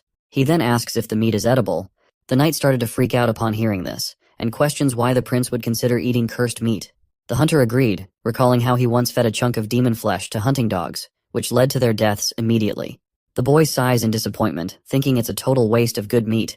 Both the knight and hunter are shocked that the prince was actually considering eating it, but our hero immediately reminds them how scarce food has gotten, and it would have been great if they were able to chow down on the meat they were about to hunt down. Suddenly, a soldier barges in, blurting out that someone's hurt. Apparently, it's not one of the regular guards, but a worker from the northern mines. Next thing you know, Nana's sitting alone when Nightingale suddenly pops up, asking if she's bored. The little girl jumps a mile after getting scared out of her wits, and the woman quickly apologizes for scaring her like that. Nightingale then mentions that Anna's still busy working, and might be back soon. Nana asks if Anna's still tackling those dirty mounds, and Nightingale nods in agreement. Nightingale then sits down on the chair and grabs Anna's tea out of habit without her permission. It seems Nana is feeling a bit down because of her new job. The prince has assigned her to heal the wounded guards. It's not that she's unwilling to do the job, but seeing the injured soldiers traumatizes her. She wants to overcome her fear to keep using her abilities effectively, and wishes she were as courageous as Anna. Suddenly, Nightingale spots someone coming, and a soldier bursts in with urgency, telling Nana to come downstairs pronto, because there's a badly hurt patient who needs her help. Down in the infirmary, the injured man screams in agony, begging his prince to relieve his excruciating pain. Seeing the soldier there, desperate for his life, makes our hero anxious as he wonders if this man's burns are from the steam engine malfunction in the northern mines. Nana arrives at the scene, trembling in fear as she approaches the burned miner. Her father gives her a reassuring pat on the head. Nana gulps down her fears, calming herself immediately, and declares that she's ready to proceed. Once the curtains are drawn around her, she takes a deep breath, summons her magical ability, and begins healing the man. Shortly after, the injured man is completely healed, looking as fresh as a freshly picked cucumber. Meanwhile, the father is really amazed and proud of her little girl after witnessing her healing abilities for the first time, and calls it nothing short of a miracle. Knight Brian happily mentions it's all thanks to Nana that he's also back from the brink of death. The prince freaks out upon hearing this and quickly tells Brian to keep it down. He reminds him that when Nana healed him, she snuck out without her dad knowing, and he doesn't want to deal with her angry father. Now that the injured man is awake and fully healed, he can't believe he's actually alive. Prince Roland assures him it's real, and proudly reveals that Nana, who is one of the witches, saved his life. Later that night, when our hero gets back to his room, Nightingale greets him and asks why he had to spill Nana's secret so early. And that's when we flash back to the moment when the miner is shocked after learning about Nana's true identity. He starts freaking out and reminds everyone about witches being devils. But her dad got annoyed real quick and set him straight that his daughter wasn't involved with any devils, and she was the one who saved his life. Out of nowhere, the miner sits up and drops to his knees in front of the little girl, apologizing big time for his earlier words and thanking her deeply for saving his life. Back in the present moment, our hero reflects that it was the perfect time to reveal her as a witch, considering how well it all played out. Plus, if they're going to use her powers against demons in the coming months, hiding her identity as a witch wouldn't have been an option anyway. He also stresses that since the church folks have already left for Longsong Fortress, there is no one to bully his girls. The lady asks him if he had already planned everything from the start. The boy immediately agrees, saying the snow has blocked the roads to the fortress and the seaports are under his control. The church has no means of learning what is going on in Border Town, let alone taking direct action against witches. This gives him a sweet 3 months to change public opinion about witches being the reincarnation of evil. He points out how Nana is now seen as an angel instead of a villain in the eyes of the soldiers she has recently healed. They can continue using her power to heal everyone, which will help boost everyone's morale. Once they remove prejudice from the civilians' minds, everyone will be happy. Nightingale has no clue what our hero is trying to achieve by all this, so she asks him why he is doing so much for the witches.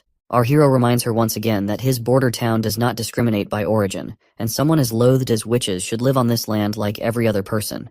The woman's eyes widen hearing our hero's big plans, and it's clear she's got something important to get off her chest. She admits she wasn't straight with our hero before. The prince is taken aback by this revelation, and the woman starts explaining how her sisters in the association have been moving around for ages, losing hope along the way. All they want now is a safe place to be happy, even if it's just a castle. At first the boy is confused by her confession, but then he's stunned to realize she's actually open to bringing all the witches to the border town. But she quickly brings him back down to earth, warning him that if witches come to the castle, he'll be facing off with the church. The boy reassures her, saying the church's main headquarters is far away. Even if they find out about witches leaving the border town, they won't march all the way to Grey Castle just for him. He's already plotting to gather enough influence to rival the church and create a world where witches can live alongside regular folks. He dreams of expanding that world to Grey Castle, or maybe even the whole kingdom. The next scene takes us to the capital of Grey Castle. There, soldiers on their horses are marching down the road when their captain suddenly yells for everyone to stop. This person looks really pumped as they finally return to the castle. The folks inside the castle light up the sky with fireworks, welcoming the man about to enter the city once again, Gerald Wimbledon, the first prince of Grey Castle.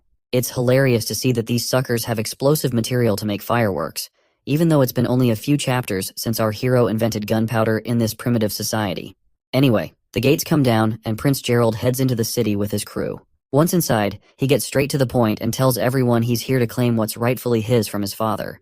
3 shady characters show up, bowing before their prince and reporting that they've already done what they were tasked with.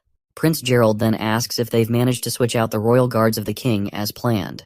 The lackey admits there's been a snag in the plan due to some issues, and they've only been able to replace the guards in the king's chamber. The man waves off the concern, saying as long as he and his crew can get into the castle, they're good. The lackey quickly reassures him that there won't be anyone stopping their entry. The old man then mentions that Prince Gerald's fate star, the Heaven Star, is leaving the equinox and will be gone from this hemisphere in about 4 months. He asks if Gerald remembers what that star activity symbolizes.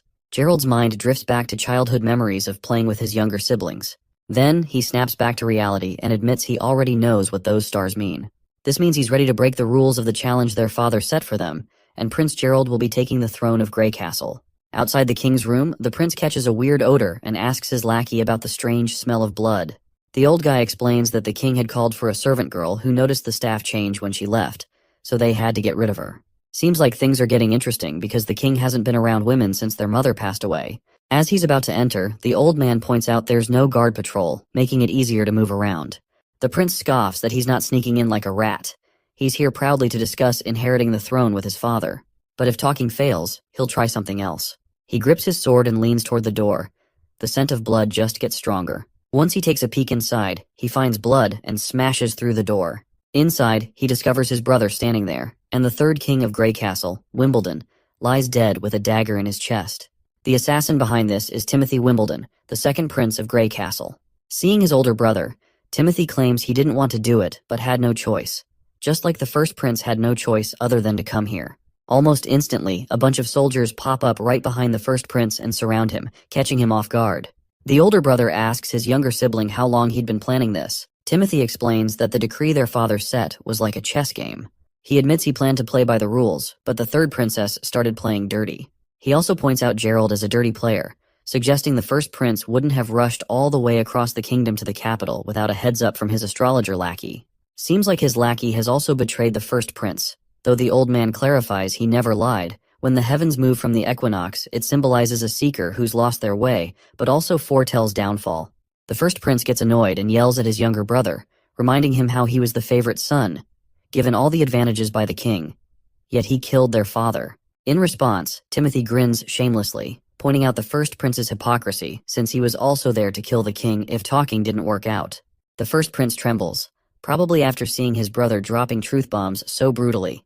He asks Timothy if he intentionally lured him here to get rid of him as well. Timothy just shrugs, saying he didn't plan to confront their sister just by staying put to kill his older brother.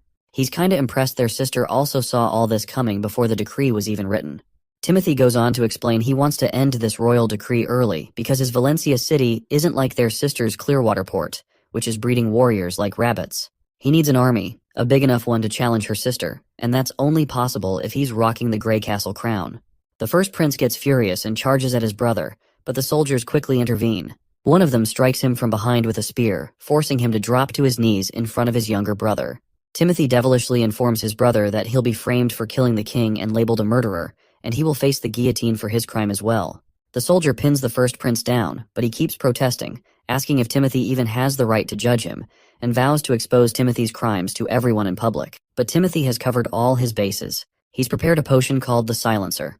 Once someone drinks it, they won't be able to utter a word. After executing his brother, Timothy plans to play the grieving role perfectly.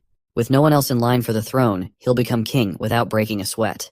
He further tells his brother to curse his sister for the terrible fate he's about to face, while the first prince's mind flashes back to a memory once again, and the soldiers start dragging Gerald out of the place. The cunning fox who betrayed the first prince starts calling Timothy king, declaring that the crown is already his. Timothy gives the man a verbal high five for a job well done, but then he pulls out a presumably poisonous pill and tells the man to swallow it if he doesn't want to be betrayed later. Timothy looks at his father, gritting his teeth in frustration at seeing him dead before his eyes. The scene flashes back to the past when Timothy reported to the king that Gerald was on his way to the capital with intentions to forcibly take the crown. Timothy asked if the king had a plan to prevent this. The king just grinned manically, leaving the boy confused. In the next moment, the king pulled out a dagger, swung with all his force, and thrust it into his own chest, dying immediately before Timothy's eyes. Right in the middle of things, Timothy is pissed off, trying to figure out who's stirring up trouble in the fight for the crown. He's dead set on finding that bastard and showing them what happens when you mess with royalty. Looks like the women who visited the king earlier must be involved in this mess. In any case, we're back at the border town castle where everything's been pretty smooth lately. The steam engine prototype in the mines got fixed up, no accidents, and demons haven't been causing trouble either. Our hero's been chilling out, brainstorming how to boost the town's economy and fill up his empty wallet back again. But then, bam! His peaceful moment gets crashed by the knight barging in with bad news. A massive horde of demons is swarming outside the walls. Down at the border, below the wall, a bunch of monsters are howling their heads off. Up above, the soldiers look freaked out at the sheer numbers. And let's not forget Vonner. He was just a regular miner who ended up joining the army just to eat damn eggs. One of the beasts charges at the wall and directly hits it with full force, leaving the entire wall shaking. And that also did quite a damage to the wall, but the monster immediately falls to the ground and the wolf-type monster starts marching down. Hunter Iron Ace quickly tells everyone to gear up their spears. As soon as the wolves are right on top of them, the terrified Vanner gathers his guts and stabs those beasts at the captain's command. One of the wolves manages to climb up, but the captain swiftly whips out his gun and blows the monster's brains out. With the immediate threat dealt with, Iron Ace tells everyone to stay focused and keep an eye on what's ahead. Suddenly, a soldier screams as they're attacked, their belly pierced deeply. Seeing their guts spill out terrifies Vanner to his core. The knight and the prince finally arrive at the scene. The knight tells Vanner to chill out and remember his training. Once the soldier regains composure, he snaps back to his senses and orders the others to take the injured soldier to the hospital while everyone else holds their ground and fights off the demons beneath the wall. The prince can't help but smile at the sight of Vanner showing such discipline. He's glad that all that egg-eating didn't go to waste in training the civilian army after all. Suddenly, something catches their eye on the ground, something so freaky that even our hero starts to freak out. The hunter, equally spooked, quickly pulls out his gun, saying they've officially stumbled onto trouble for the day. Our hero's mind is spinning at the sight of this behemoth, a disgusting creature that seems to break all the rules of biology. He never thought he'd come face to face with such a mutant monster. The soldiers rain arrows down on the behemoth, but it's like shooting toothpicks at a tank. The arrows just bounce off its thick, mountain-like shield. They look to their leader, asking what the heck they should do next. Meanwhile, the monster keeps stomping along, each step rattling the whole dang ground. Realizing they need more firepower, our hero tells his crew to get their muskets ready. When the monster gets close enough, they start blasting away. But it's about as effective as trying to stop a T-Rex with a water gun.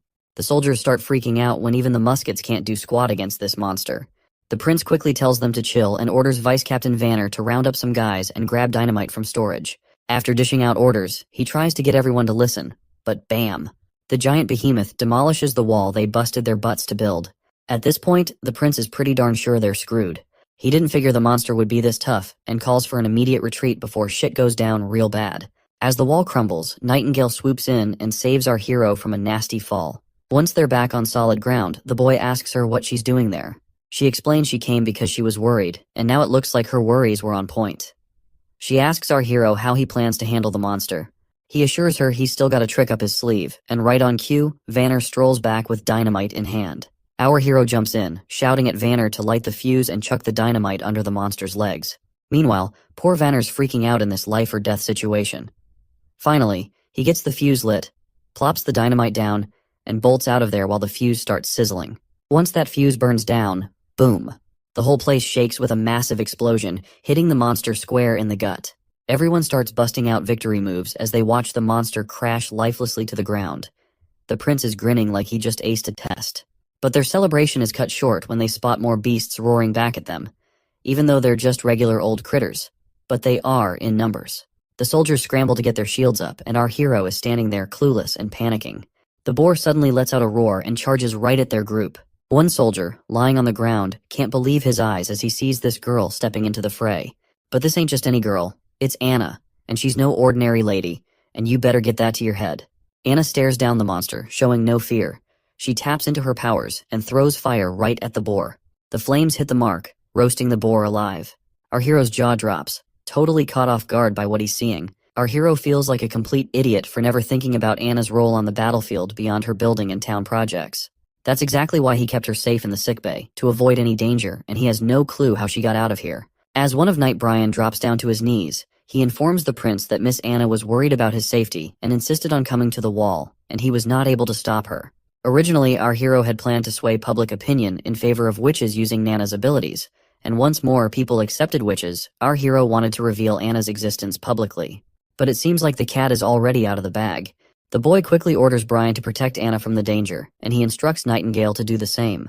Meanwhile, Anna steps forward confidently as soldiers gather around her protectively. With a determined look, Anna raises her hands, flames flickering to life, and she creates a wall of fire in the hole in the wall, blocking the monsters from advancing any further. Our hero is completely shocked by the magnificence of Anna's fiery display, but monsters continue to emerge from the flames. That is when the boy locks eyes with Anna. And in that moment, the prince understands what needs to be done. He immediately grabs the gun from the knight's hand and begins shooting down the monsters, aiming straight for their heads. The sight of their prince taking action startles everyone. Our hero raises his own gun, rallying the soldiers to prepare their spears and charge forward. His crisp voice fills the atmosphere as he commands them to protect their wall and their border town. The crowd really gets fired up to protect their town, and everyone is ready to take those critters down. After a while, the last wolf standing takes a bunch of arrows and drops lifeless to the ground, finally letting the soldiers savor their victory. The knight is totally blown away by their successful defense of the turf. But then, the prince suddenly remembers Anna, and he starts losing his shit because he's been so busy commanding that he almost forgot about her. He's worried about how he'll explain all about her being a witch to the civilian army.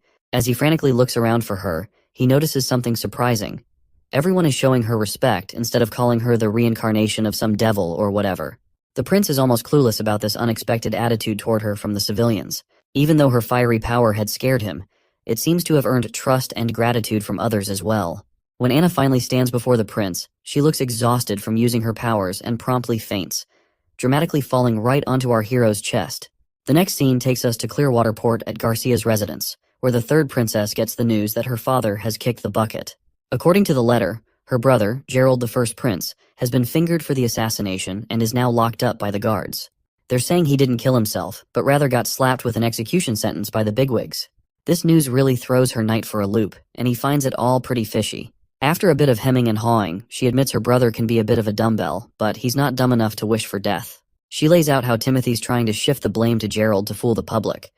But snagging control of all Grey Castle won't happen overnight. So, she's tweaking her plans accordingly. The knight, though, he's still scratching his head over why Timothy would pull such a stunt, especially when the king always favored him. That's when the princess drops a truth bomb. Timothy's scared of her. He's quaking in his boots at the sight of the black flag. She explains that Timothy's move was totally uncalled for. Sure, he's trying to pin the blame on Gerald for their dad's death, but he can't fool everyone forever. If he wants to take over all of Grey Castle, it will require a more elaborate and sustained effort. Therefore, she decides to adapt her plans accordingly. The lady decides to set sail for Grey Castle tomorrow. Her knight asks if she's planning to go head-to-head with Timothy. She tells him that if Timothy isn't waiting out the 5 years to let the decree end organically, she won't either. The knight looks anxious and mentions that the whole kingdom must be mourning the king's death by now. She jokes if he wants her to shed a tear too. The knight hastily says no and obediently drops to his knees, waiting for her next move. She then instructs him to go fetch the captain of the Black Fleet for her, because they are about to sail as soon as possible. Back in the border town, after that horrific raid by the monsters, there have been no further attacks. The injured soldiers were healed quickly and returned to their duties right away. The chief knight was tasked with using the hybrid monster shell to patch up the broken wall, making it one with the barrier. The largest factor in their victory against the large-scale invasion was undoubtedly Anna. However, it's been a few weeks since she fainted, and she still hasn't woken up. Nightingale mentions today's supposed to be her maturity day, but she's sure she is going to die in her sleep, because the pain of maturity can only be endured while awake. She somberly spills that she's seen too many witches die before her eyes, treated like animals, burned or tortured slowly by nobles for some twisted fun. The lucky ones live in exile, far from society, always chasing the holy mountain, a distant dream they can't catch. But she says Anna's not like the rest. Unlike the Association sisters, she's actually cared for here, valued by our hero, and given due respect. This, Nightingale explains, is what the holy mountain truly signifies: a life free from prejudice. In Anna's case, she has already achieved this. As the memories of Anna flood our hero's mind, her strength, her resolve from the day one to the moment she vowed to stay with the prince, he clutches her hand tightly, refusing to let her slip away. Just as midnight strikes, Nightingale notices Anna's puberty beginning, sensing the magic within her body stirring. A candle nearby starts glowing with an eerie green hue, startling our hero, who wonders if it's the work of demonic spirits. But there's no visible change in Anna herself. Then, unexpectedly, the candle's flame dwindles, causing a wave of anxiety, especially for the young Nana. The candle flickers back to life with that bright green energy, surprising everyone again. Suddenly, Anna opens her eyes, which shocks everyone present. Prince Roland hurries over, immediately asking how she's feeling. Thankfully, Anna seems totally okay. She reaches out her hand toward our stunned hero, and he's not quite sure what to expect. But then, a flame bursts to life over her palm, glowing in that vivid green color, which catches everyone off guard once more. After summoning his courage, Prince Roland cautiously reaches out to touch the flame. Just as he does, the scene shifts into the office, where we see our hero's bewildered face. He is shocked to hear that Nightingale has decided it's time for her to leave the border town. She remarks that Anna not only woke up but also survived being possessed by demons, something totally unexpected and unexplained. She suggests that Anna's new ability with those green flames seems to be fully under her control now, synced perfectly with her mind. Anna can adjust its heat, manipulate it, and even move it within a 5-meter radius whenever she wants. But she's still confused over how she dodged that painful experience, given her super strong magic. The guy figures maybe after she used up all her magic at the border, her magic tank was running on empty, which might have toned down the demon pain. You know, witches are all about magic stuff. Since witches gotta keep their powers hidden from the civilians, all that magic energy builds up inside them. So when they hit maturity, bam, it's like a pressure cooker of magic causing them agony. Nightingale nods along, seeing the logic in his theory, and decides she's gotta jet back to the association pronto. Winter's coming, and there's gonna be a bunch of witches hitting puberty soon. She vows to bring any survivors back here to Prince Roland's town, hoping he'll take care of them like he did with Anna. But Prince Roland tells her to stay put. Maybe wait till the demons have stopped popping up and the weather settles down. Nightingale smirks, saying even getting to association a day early could save lives. Plus, she assures him the demons won't be able to detect her, so she's good to go. The prince then asks about her own awakening, to which the woman brushes it off, saying it's the start of spring and there's no need to worry since she has gotten used to the pain. Still, he advises her to take care on the road. Before disappearing, Nightingale pays her respects to Roland one last time and vanishes abruptly as usual. Her sudden disappearance leaves the prince unsettled because he's never been a fan of her habit of appearing and vanishing without warning. Sitting back, he sinks back into his thoughts, mulling over how if his theory about witches turns out to be true, it could be a game changer. He then looks over at his ridiculously long to-do list, realizing there's a mountain of tasks waiting for him. But just as he starts pondering where to begin, his consultant bursts in with urgent news. A messenger from Longsong Fortress has arrived. The ambassador seems unusually anxious, and the prince wonders if things are going south for Longsong Fortress. His eyes widen as he reads the message. The king has passed away. Redhead, the ambassador, quickly clarifies he's there under orders from Duke Rayan. The royal decree for the 5-year challenge has ended, and Majesty Timothy Wimbledon is now the new king of Grey Castle. The ambassador leaves our hero totally shocked when he reveals that Timothy wants to reward the Prince Roland with new territory and a new position. A moment later, the consultant expresses his grief over the king's death at the hands of the first prince and asks what they should do next. The prince reveals that everything about the situation seems too suspicious to believe, and he will decide after monitoring his two sisters' movements. He admits he doesn't know much about the fifth princess's motives, but he's sure she's not the type to take risks, so he wants to follow her lead. He's also certain that the capital will likely descend into chaos with this power shift, and their priority should be to safeguard their families. With that in mind, he tells his consultant to instruct the chief knight and all castle staff to write letters home. The prince wants to ensure that everyone's families are escorted to other towns to hide. The consultant expresses his gratitude for the prince's careful consideration. The prince also tells his consultant that he wants to stop exporting the town's metals and will only sell gems and rocks to Willowtown, as he wants to use the metals for himself to make more machinery. Additionally, he plans to incorporate more civilians into the army and train them accordingly. He feels smug as he considers the news that the ambassador brought a blessing in disguise.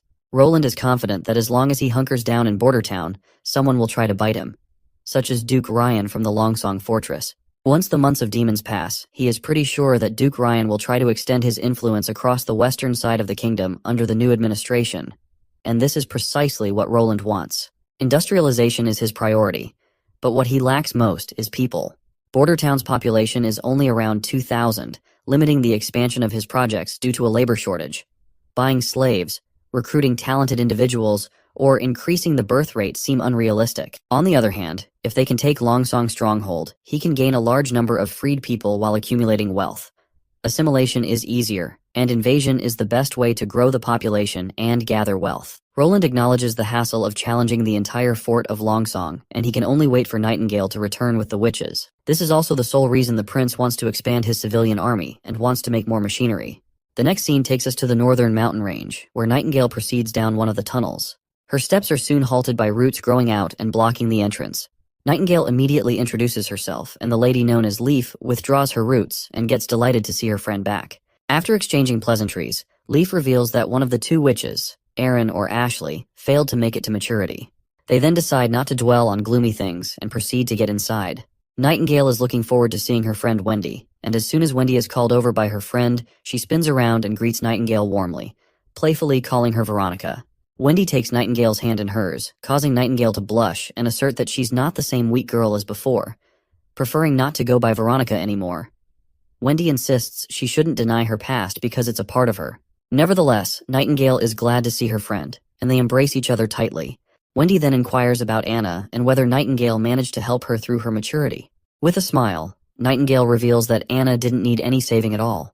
In fact, what they've discovered is going to change things for all the witches. In a few moments, Nightingale spills the beans to her sisters about the prince and how he's letting everyone stay in his border town without any discrimination against witches. Wendy's not buying it at first, but Nightingale swears up and down that the prince not only said it, but also saved Anna and Nana. Not only that, the prince does not believe in any bullshit about witches being possessed by devils, and stresses that witches get their power from themselves. To seal the deal, Nightingale reminds everyone about her ability to smell lies, so they can trust her when she says the prince is serious. She spills about his plans to protect witches and even go against the church if he even has to. Then she pulls out the steam engine blueprints, proving they can build a kick-ass sanctuary to rival the Holy Mountain. Just as Nightingale's painting this picture of paradise, some lady with green hair barges in, telling everyone to shut up. She seems like their teacher, and Nightingale quickly shows respect by bowing her head. The teacher gives Nightingale the stink eye, wondering aloud if she's saying the Holy Mountain they've been chasing forever is just a bunch of hot air. Next up, we're with the new king, Timothy, where a knight shows up with a stone called Divine Judgment, supposedly the ultimate weapon against demonic forces. The knight boasts that the church has confirmed its power to handle witches for ages, but Timothy's annoyed, blaming witches for his father's suicide. He orders the knight to keep capturing witches and scour the capital thoroughly for more. Meanwhile, back with Nightingale, she wakes up tied to a pillar with that same witch suppression stone around her neck. She's trying to figure out how she ended up in this mess. We flash back to when the green-haired lady freaked out at the idea of the prince siding with witches. She rants about how witches have been persecuted and killed for ages. She believes Nightingale has been deceived by the prince and insists that the pain of maturity is a sacred test for a witch's body and mind, and only those who endure it can achieve true power and find eternal peace in the Holy Mountain. Nightingale is shocked to realize that all the suffering witches endured was just a test for this woman.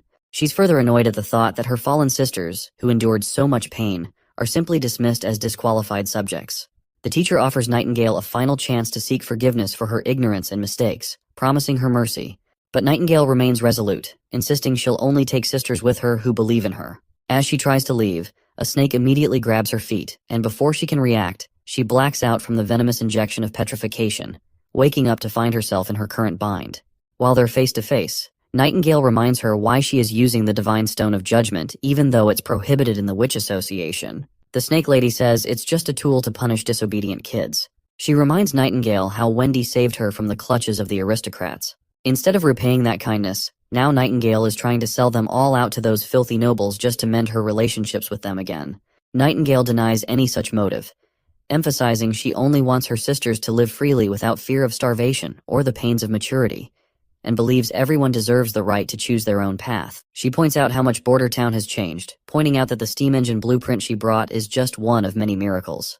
The Snake Lady scoffs, saying she can't make heads or tails of the blueprint and tosses it into the fire, declaring that a hunk of steel can't move like it's alive and she's no fool. She then grabs the hot dagger and holds it just inches from Nightingale's neck, letting her know this is her last chance to beg forgiveness for trying to deceive the Witch Association. If Nightingale doesn't comply, she threatens to skewer her heart and turn her into an example for others. Even though she is staring at her death, Nightingale remains defiant. Instead of bowing her head, she'd rather take that dagger straight to her heart. That's when Wendy steps in, reminding them how many sisters they've already lost and they can't afford to lose another.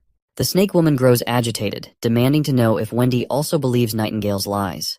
Wendy denies it, stating she's not planning to go to the border town, but she agrees with Nightingale that everyone should have the right to choose their own path. Wendy then asks if anyone wants to bail with Nightingale to the town, but nobody speaks up. Seeing this, Wendy suggests letting Nightingale go solo since she hasn't done anything to harm the gang. The others agree, telling their teacher to set Nightingale free. But the teacher goes absolutely bonkers, saying she can't risk letting Nightingale go because she might expose their turf location to the church. She swings her dagger, ready to strike, but before she can, Wendy steps in and stops her. Wendy grabs a coin and throws it hard at Nightingale, smashing the power suppressor stone. The teacher gets ticked off and goes after Wendy with a snake that bites her hand. But Nightingale springs into action. Before the teacher can react, she's screaming in pain with a sword in her chest, causing her to collapse to the ground.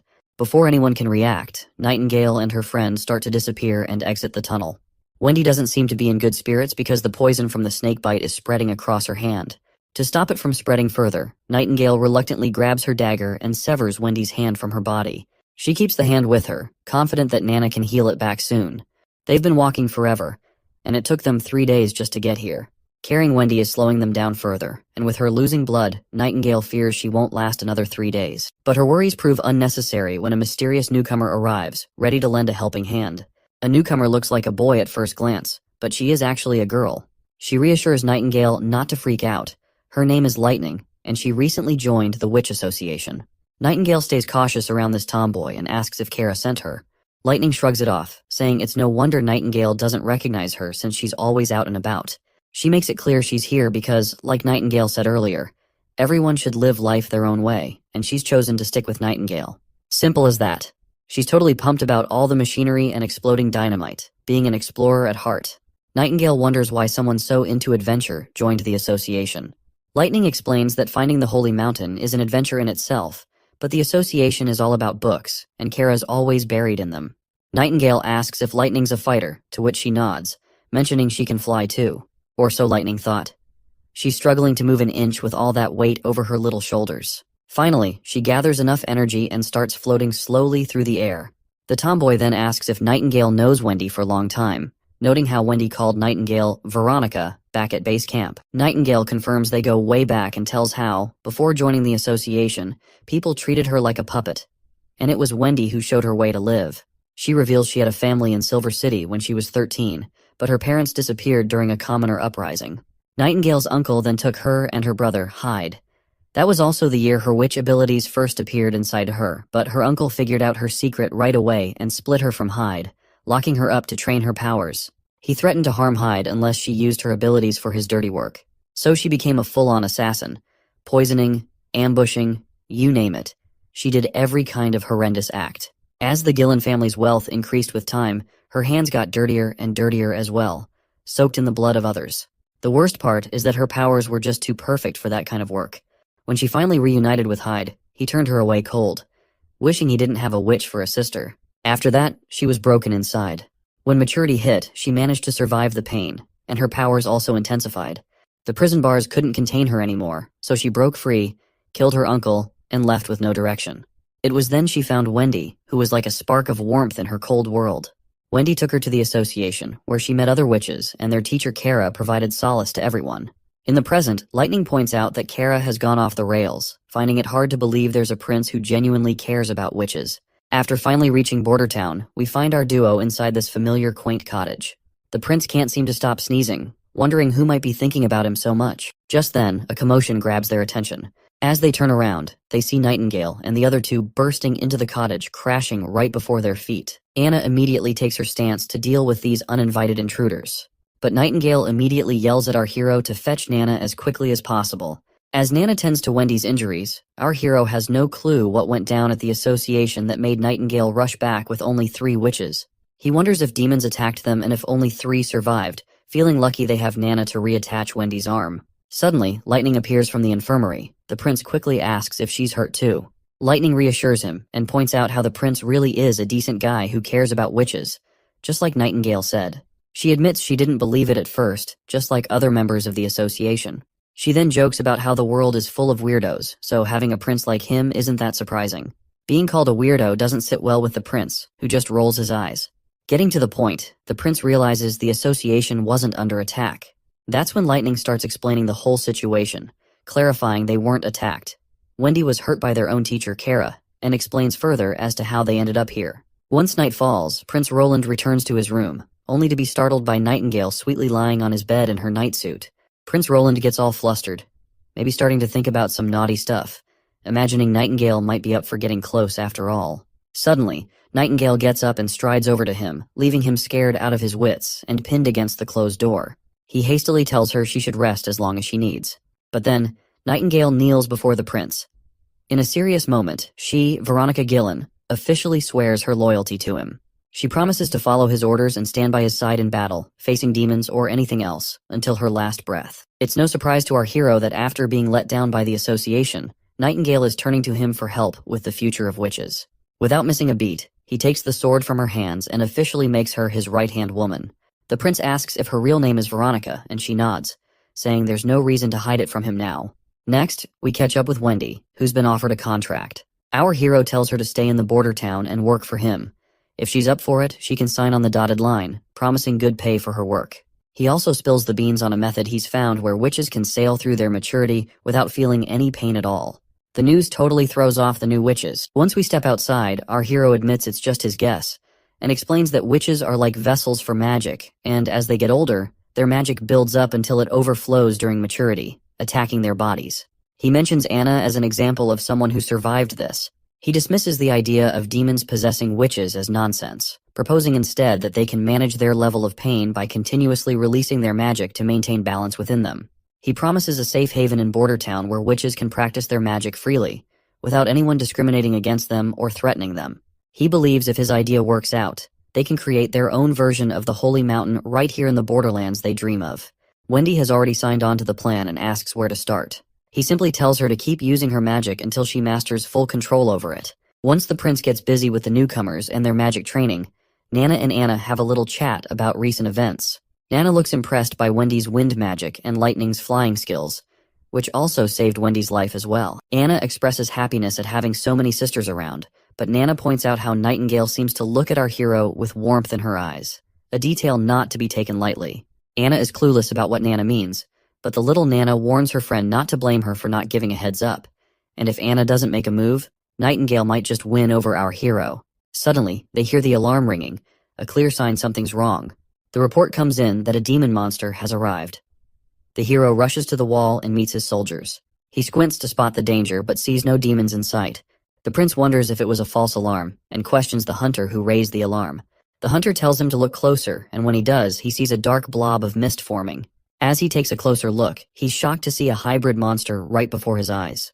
The hunter reveals it's the same hybrid that nearly killed him a few years back. Hearing this, the boy connects the dots. This monster must have some intelligence, unlike regular beasts that just charge and die.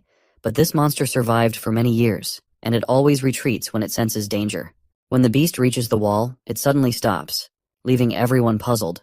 Unexpectedly, it jumps into the air, and the prince orders his soldiers to attack it immediately. Before they can react, the monster is already airborne, crashing onto the wall above.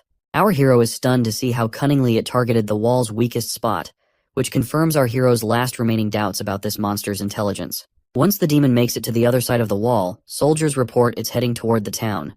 The hero commands his 2nd Civilian Division army to accompany him, while the backup division holds the wall for now. Our hero marches toward the town with his platoon, regretting underestimating the smarts of these monsters. Finally reaching the monster's location, they're hit with the gut-wrenching news that it's already devoured someone alive in town.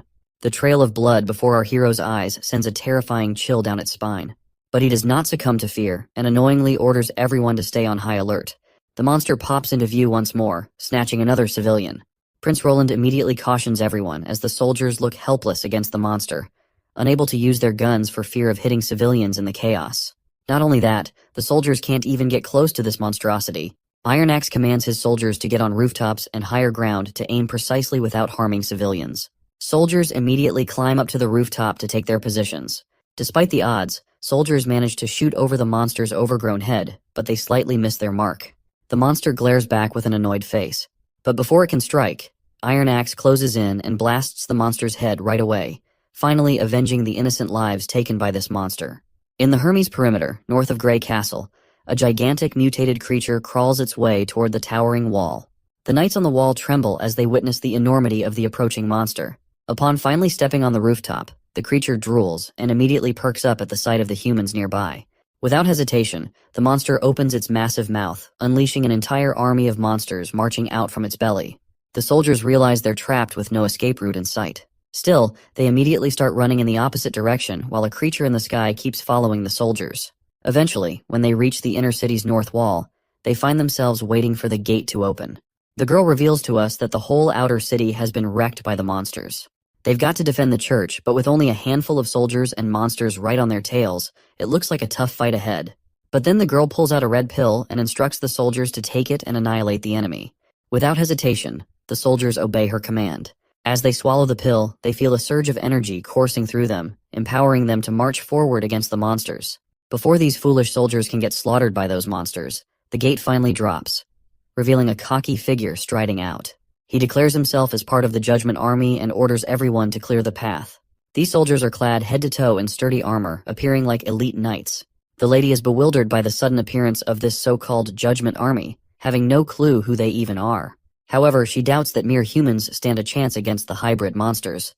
But it looks like we're about to find out if these soldiers are all talk, or if they've got the goods. As the monster and army of Judgment comes face to face, the sky monster swoops down. One of the knights on the ground immediately grabs hold of its gigantic sharp claws, and the other knight takes a stance and sends a spear flying with godly speed, piercing the monster right through the head.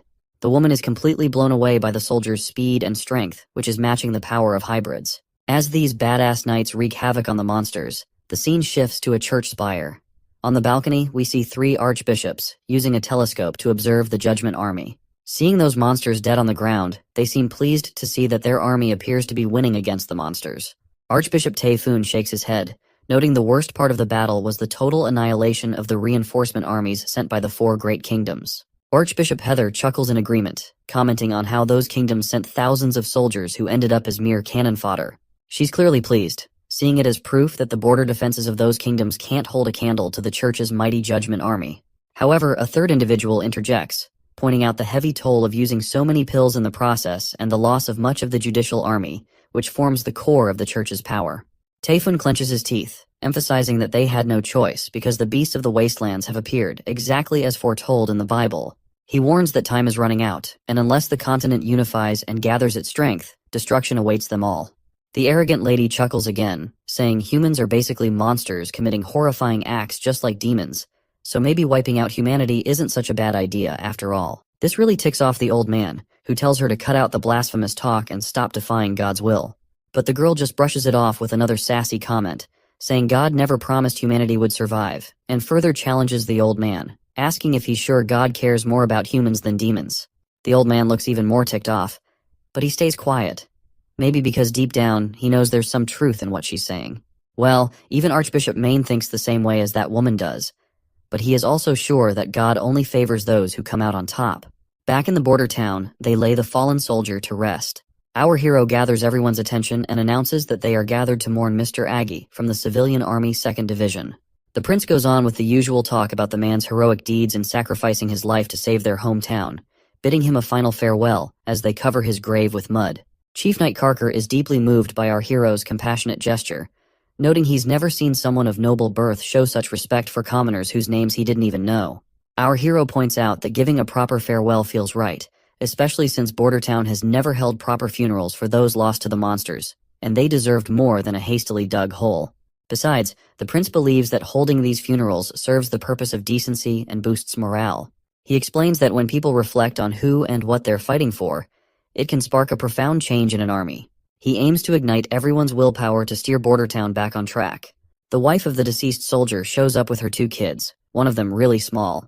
The soldiers nearby start wondering how she'll manage now, but this bald guy steps in and explains she'll get her husband's salary, some extra cash, and all the basics to get by. While they talk, Vice Captain Vanner suddenly senses someone nearby. The bald guy asks if something's up, and Vanner mentions feeling a presence of someone but brushes it off, saying he's probably imagining things. Back at the cement-making cottage, our hero catches up with Anna and asks how things are going with making barrels for the blunderbuss guns. Anna sweetly explains that thanks to the new steam-powered boring machine, the blacksmiths can handle most of the heavy lifting now. Meanwhile, Lighting is bouncing off the walls as usual, super pumped about all the new stuff. She bombards the poor Smiths with so many questions, they can barely keep up. Well, the prince was already wondering why he has not seen her around lately. I guess he now knows why. Looks like our hero has another project for her to handle. He shows her the rough sketch of a 12-pound gun, essentially a giant weapon for our sweet Nana. The prince then delves into the technical details of how these things work, but everything he says goes right over Anna's head. He then instructs her to use those 2 holes on the ground to cast a die for cannonballs. Anna gets right to work and starts pouring the molten metal into the holes, while the prince warns her not to stare at the bright lava. She immediately closes her eyes, and our hero starts blushing before he moves to wipe the sweat from her face. It's quite literally hilarious that despite the freezing temperatures in this place, these guys are still sweating. Looks like the knight can see that this is more than just a prince wiping the sweat, and the way the prince is blushing just proves it further, and Anna is also blushing as well. Meanwhile, there's this guy who's absolutely freaked out to see our hero, the 4th Prince of Grey Castle, openly sheltering witches. He's practically sprinting to report this back to the king. Looks like Vanner wasn't imagining things when he felt someone's presence, because this man is definitely a spy sent by the new King Timothy. What's really messing with this guy's head is how these regular folks are just chilling with witches. And don't get him started on the other weird stuff he's seen, like that giant wall that popped up out of nowhere on the border, those metal sticks shooting projectiles to kill demons, and the fact that witches are treated like they're just regular folks by the prince. It's all making him think this town's cursed or something, and he's feeling like he's dealing with some dark magic. If they hadn't waved a fat paycheck in his face, he'd have never agreed to spy on this messed up place. Well, looks like this dude failed miserably at his sole job of spying, because we can see Vanner in the background, calling this oddball out right away and telling him to halt his tracks. Word spreads like wildfire that there's a spy among them. This poor guy has no clue what to do before an angry mob comes for him. All he can think about is how the fourth prince must be channeling powers straight from the devil. Inside the castle, we catch up with the consul again. He's losing his shit over the prince's latest demand: buy 2 boats but don't hire captains and crews. Like, how's he supposed to float boats without a crew? The old coot's utterly worn out by these ridiculous orders that somehow always end up working in the prince's favor. Then comes a knock on the door. A soldier reports they've caught a rat. A guy named Cole, also known as Groundhog, who's apparently Prince Timothy's spy. Turns out this guy's been living under a fake identity for months, pretending to be a border town resident. They found a letter and some money on him, but he's still being grilled for more info. The old man orders them to squeeze every last drop of intel and execute him right away. Looks like the old man is not freaking out because this is already a 4th spy they have found out. Our clever prince had foreseen more spies would come, so he told the old man to announce that there are people in the border town trying to destroy their food reserves. He instructed everyone to keep an eye out for anyone acting suspiciously, promising a reward for anyone who catches a spy. The old man is always surprised by our hero's cunning decisions. He sees him as a devil who doesn't even fear the stone of divine judgment. Back in the Grey Castle capital, Timothy inquires about the royal decrees he sent to his siblings, but none of them have replied. One of his men reports that the 4th prince, our hero, sent a reply stating he will return once the months of demons are over and his people are safe. The reporter points out that Prince Roland still acknowledges Timothy as a prince, not a king. Timothy considers our hero a fool for opposing him, especially since Timothy had plans to offer him land and a comfortable life. He dismisses Roland as an oddball and asks his lackey if there's been any response from the 3rd and 5th princesses. The lackey reveals that the 3rd princess has disappeared from the city along with her butler and 2 servants, and they haven't been found since. The prince facepalms in disappointment, as he never wanted commoners to lay a hand on his sister despite any personal disagreements. He then inquires about Garcia Wimbledon, the stubborn pirate. Before the council member could speak up, Timothy orders him to seize her water port and forcibly escort her back to the capital. Right on cue, a knight arrives on the scene and hastily reports that Garcia Wimbledon has defeated Duke Joseph's Carl at the southern border and gained full control of Hawk City. The news terrifies Timothy beyond belief, and he sinks even further into despair when he hears she has crowned herself Queen of Clearwater with the blessings of the local dukes, and the whole southern half of Grey Castle has split off. Next scene, we're down by the river south of Border Town, where our top captains are tearing down the cannon they just put together. Both of these tough guys are beat, griping to their boss that this thing is way too damn heavy. The chief knight then asks why he got stuck guarding this behemoth, since no one can move it an inch, let alone stealing it. Our hero just sighs, explaining it's not just something, it's a masterpiece built with blood, sweat, and the grind of steel. He wonders why others can't see its beauty like he does. Moving on, Lightning is itching to clean the barrel, so our hero gives her the green light to go ahead. Watching this eager tomboy happily doing her job, the knight gets confused and asks why Lightning hasn't signed a labor contract. Our hero explains she insisted on working for free as long as the prince kept inventing interesting stuff. All she needs are food and clothes, and this broke idiot couldn't pass up such a steal of a deal. After Lightning finishes cleaning the barrel and reports it's empty, she eagerly waits for the next step. Before we move on, our hero tells his soldiers to remember the first step, making sure there's nothing stuck inside the barrel. Next up, they need to load in the gunpowder and slap that cannonball on top, making sure to push it down real hard to get rid of any air. Then, they stick in a fuse to light up the party. Once everything's set, the prince tells everyone to clear out and lights the fuse. It starts sizzling right away, so everyone covers their ears to save their eardrums. Boom! The cannonball goes flying straight at the dummy and punches a hole right through its chest. While the hunter prays to God to see such devastating power, Vanner is also blown away. Even after smashing the dummy, the cannonball keeps going for another 100 meters, proving our mission's a total win. A 12-pound cannon can theoretically reach thousands, so these results are solid for a first shot. The knight respects the weapon's power, but worries it's too heavy to lug around. Cleaning, loading, and carting cannonballs and gunpowder is a hassle. Our hero nods, saying the effort's worth it if it means slaying hybrid demons effortlessly. He's already thinking of using ships to solve the weight problem, and has enlisted the old consul's help in acquiring sailboats from Willow Town. Wendy's wind control will increase transportation speeds for both civilians and cannons, aiding their strategy against the Duke of the Longsong Fortress. He envisions a pincer attack by approaching the Duke's army from the rear. So much for his boat dreams. The old man burst his bubble by saying they can't afford any sailing boats. A double-masted sailboat costs a whopping 120 golden coins, and that doesn't even cover the crew, which runs about 200 golden royals. Even if they blew all 315 golden coins they have in their treasury, they'd only get the boats, with no pay left for the civilian army next month. Back in the office, our hero keeps arguing with this stubborn geezer that he doesn't need a crew. But the old man keeps insisting that's not how things roll in Willowtown. Boats come with crews. If he wants a boat, he's gotta hire them too. But then the prince gets this bright idea to buy boats from another town. But the old man shoots him down again, saying all the major ports are too far away and it'd cost a fortune to bring boats here to Border Town. But then our hero comes up with a crazy idea. Why not build a boat themselves? He says they don't need anything fancy, just something to float since Wendy will handle the steering. A simple flat-bottomed barge would do the trick. But then the old coot brings up another problem about the materials they'll use. Our hero confidently suggests using light wood, but then he realizes a boat of logs might not be as durable and reliable.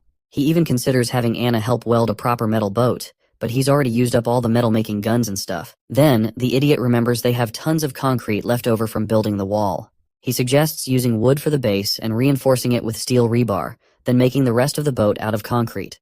We don't need to waste any more time figuring out how he plans to make this boat happen. Let's just wait for our hero to finish up the blueprint and get started. Before long, we're down by the riverside at a makeshift boat workshop. They've already put together the basic structure of the boat.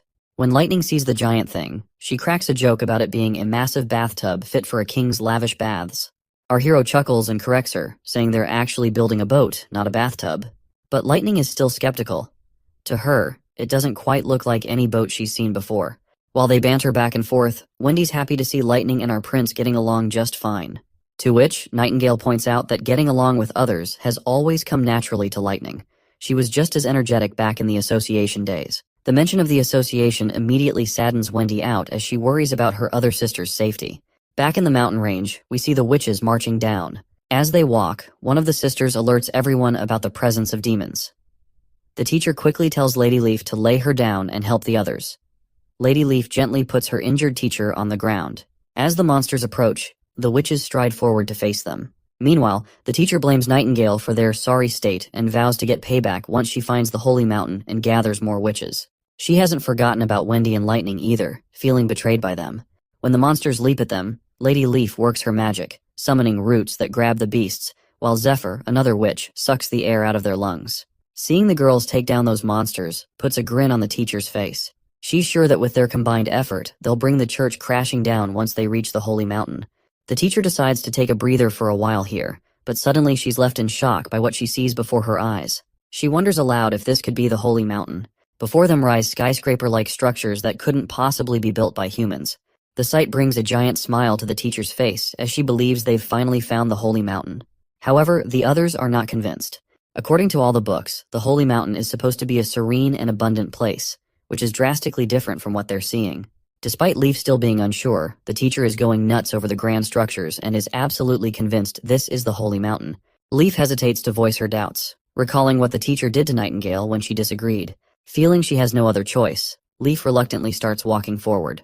She's certain that if they don't explore further, the teacher will never rest. As they're walking, one of the witches suddenly drops dead. Lady Leaf tries to pause to mourn her friend, but the teacher snaps at her to keep moving forward, warning that stopping could mean their own death at nightfall. Leaf starts crying, torn between grief and the teacher's urgent commands. The teacher insists that lingering here would only invite demon attacks. They continue on, but then another witch realizes the supposed mountain they were aiming for has vanished. This sight shocks the teacher, who, let's face it, acts more like a tyrant than a caring leader. The teacher sinks into despair, recalling a city that's like an unreachable illusion in the sky, disappearing every time with the sunset. The snake woman declares it was all just an illusion, something she'd heard rumors of typically occurring at sea, but seeing it on land was unheard of. Suddenly, something approaches them, confirmed by another witch to be 3 demons once again.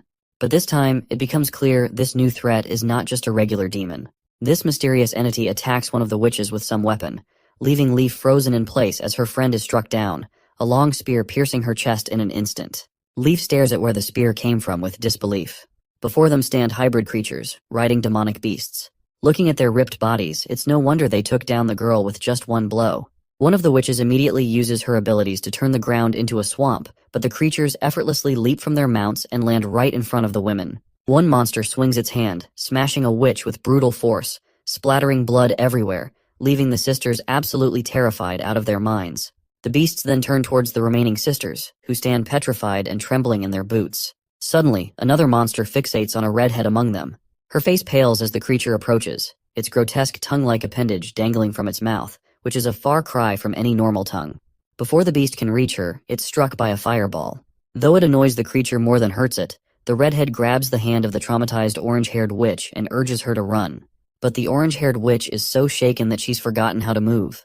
Another witch decides to confront and pulls out her puny bow, which, let's be real, looks like a toy, and she's brutally kicked by the monster right in the chest. She goes flying and sprawls on the ground, and it wouldn't be surprising if she died from that single blow. Despite seeing her friends drop like bugs, Wendy uses her root magic once again to try and immobilize one of the monsters, wrapping it from head to toe.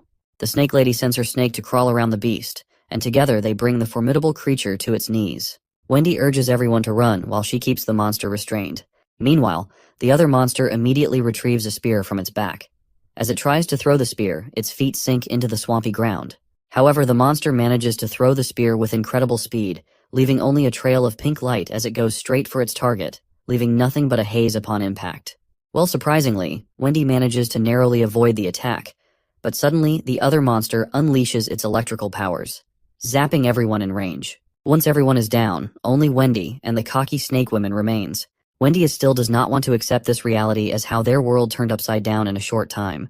The monster walks forward toward the snake lady, and in the next moment the monster extends his giant hand and grabs her right away. As he lifts her up, she unleashes her poisonous snakes, and one of them bites the thing we thought was a tongue protruding from the monster's mouth. As soon as the snake sinks its teeth into the monster's appendage, a red fog starts leaking out. The monster annoyingly grabs the snakes with its bare hands and squeezes them hard enough. Tears of agony well up in the teacher's eyes while Wendy watches in horror. Suddenly, the demon drops the snake woman to the ground, while he himself appears to be choking and struggling for breath. You know what? This snake bitch totally deserved every bit of it, because she was getting under my nerves ever since she popped up into this story. Anyway, the monster's legs tremble and it collapses to its knees. The red mist completely drains from the container on its back, and the giant creature slumps lifelessly to the ground. It seems Wendy has started to piece together how to deal with these creatures. She then looks at the other monster flailing in the swamp, screaming and trapped. She spots that weird appendage, and takes a wild guess it might be their weak spot. Summoning her strength, she rushes over to her fallen sister and grabs the crossbow. With determination in her eyes, she aims straight for that appendage, yelling as she lets the arrow fly, hell-bent on avenging her fallen sisters. When the arrow hits, red mist starts pouring out, sealing her victory. Throwing the bow aside, Wendy drops to her knees with a heavy heart. The monster keeps oozing that red stuff as she's surrounded by her sisters' lifeless bodies. Tears stream down her face, her sobs echoing in the quiet aftermath. Back at the battleground hospital in Bordertown, it seems Nana's time to hit her maturity has arrived. Everyone watches anxiously as she lies in bed, asking if she's going to die. The prince and the others immediately reassure her with warm smiles, telling her that everything will be okay, explaining that because she's been releasing her magic power every day, her magic won't turn against her. Wendy gives her a comforting pat and agrees with our hero's words as well. Nana's worried father moves closer, urging her to squeeze his hand if the pain gets too much for her to bear. The others join in, deciding to lighten the mood with some coin magic tricks and storytelling. Their lively atmosphere helps lift Nana's worries. Anna then also steps forward, reminding Nana that everyone is by her side, gently kissing her forehead like a caring sister. As midnight approaches, everyone remains seated around her bed, patiently waiting for her to hit maturity. Lightning, true to her energetic self, only seen not bored. On the other hand, the prince looks like he's on the verge of fainting, yawning uncontrollably. Just watching Lightning's energetic behavior is enough to tire him out. He turns to Nightingale and asks if there have been any magical fluctuations in Nana's body. Nightingale shakes her head, mentioning it's been a long wait and she hasn't noticed anything unusual. The prince gives himself a slap on the face to stay awake, already planning to build a clock tower once the months of demons are over, because he finds waiting aimlessly too tedious. Suddenly, Nightingale hears a rooster crowing.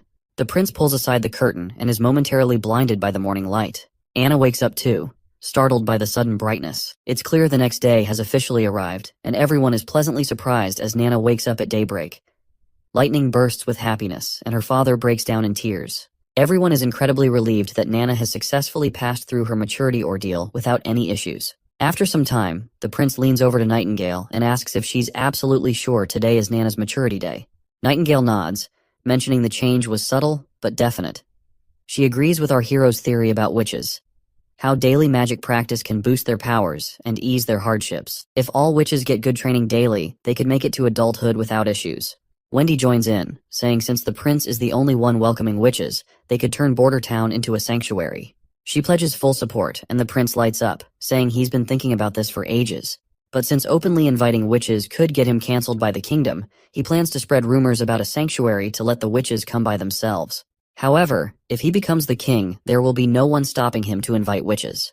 Wendy drops to her knees, promising to help him become king. She swears her loyalty and says her life belongs to him now. The next day, our hero's sail ship finally makes it ashore. Two soldiers take a close look and start pointing out all sorts of technical flaws that make this boat unlike any they've seen before. Once they finish their inspection, they decide to head back to cannon training. Meanwhile, some daydreaming soldiers, trailing behind Vice Captain Vanner, start talking loudly about wanting to be as formidable as Hunter Iron Axe. But then one of them gets serious, pointing out they've been training forever without firing a single shot, and wonders when the prince will actually let them loose in a real battle. Another soldier mentions how those in the Flintlock team have already been at it for days, practicing battle tactics on the walls. That's when Vanner starts to wonder if our hero really plans to use the cannon team against demonic beasts. But, considering how heavy and bulky the cannon is, it's not exactly ideal for transporting up onto the walls. Finally, it clicks for Vanner that their master's strategy involves using the cannon on the sailing boat, not just against beasts, but against a strong army. At the west shore of Redwater River in Border Town, we find the cannon team undergoing training under the command of Hunter Iron Axe. They've been tasked with aiming the cannon in a specific direction. The chief knight remarks on how hardworking the cannon team looks, and our hero agrees, noting that both teams are pushing themselves to earn 5 more silver coins than the others, which fuels their determination to succeed. The prince plans to move operations to Littletown once the soldiers are well trained on the ground. Curiously, the knight asks if our hero means the concrete ship they built, and our hero nods, saying that's what he's calling it. He points out that the workers managed to wrap up everything in these few days when the snow was light. They not only slapped on some anti-rust treatment, but also threw together a shed for storing cannonballs. And hey, Wendy's got herself a platform now to play around with her wind powers to stir the boat. Chief Knight finally gets why our hero was so bent on training Wendy to handle her magic. Then Prince Roland drops a bomb on the poor knight by making him the commander of the boat. The knight freaks out, saying he's never sailed a ship in his life. Our hero shrugs it off, saying it's no big deal because the witches will be the ones running the show anyway. When the soldiers finally let loose a cannonball, it goes boom. And our hero is feeling pretty smug as he is about to kick off this new leg of his journey aboard his boat. With the glass bottle shattered by the impact, Lightning finally inaugurates their boat adventure, all set to sail as Littletown's navigator. Meanwhile, Taigu Pine, the overprotective dad, takes charge of communications. On the other hand, the knight reluctantly roped into the role of captain doesn't look too thrilled. Lightning gives the knight a reassuring pat on the shoulder, assuring him that navigating suits her perfectly since she's a pro at sea adventures. She mentions her dad, known as Thunderbolt, also has a knack for the sea. Exploring the ship, Lightning is totally blown away by the bizarre materials it's made of, unlike anything she's ever seen. The chief knight is pleased that the weather is surprisingly good today, a choice made by our hero for testing Littletown. Once the boat is on the water, everything seems to be going smoothly, with a man named Brian assigned as helmsman. Lightning then tells Brian to turn the rudder fully to the right, and the knight echoes the same command. The tomboy gets curious and asks why the chief knight is repeating her, to which he explains he's following orders from the prince. Meanwhile, Brian is clueless about what he's supposed to do, so Lightning, after facepalming, decides to take charge herself. She goes all out and spins the rudder sharply to the left, leaving the two behind totally terrified. After her little adventure, Lightning marvels at how our hero has paid attention to details that even someone with years of sea experience like herself might miss. Lightning then tells Wendy to crank up the wind, since she has been assigned a role as movement power support. Before she got this title, our hero had pushed Wendy to master her magic, which she hadn't really bothered with before getting to Border Town. After some serious effort, her early attempts were only enough to blow dry some pieces of meat, but she matured slowly. And now, armed with those lessons, Wendy channels her magic and gives the boat a solid shove, sending it sailing above the water effortlessly. Lightning and the knight are pumped to see the boat moving, while this father gets all deep philosopher, pointing out how our hero turned rocks into boats and made them float. At this point, he's starting to believe there's nothing our hero can't pull off in this world. As the boat continues to sail smoothly, the man gives props to Brian for becoming a sailor in less than half an hour. Brian sheepishly credits Lightning because she was the one who was guiding him through everything properly. Meanwhile, on the pedestal, Wendy starts feeling drained and struggles to keep up with pushing the boat, as if running out of magical power. But she takes it as a challenge, pushing her limits with a goal to last until the ship reaches shore. Or so she thought.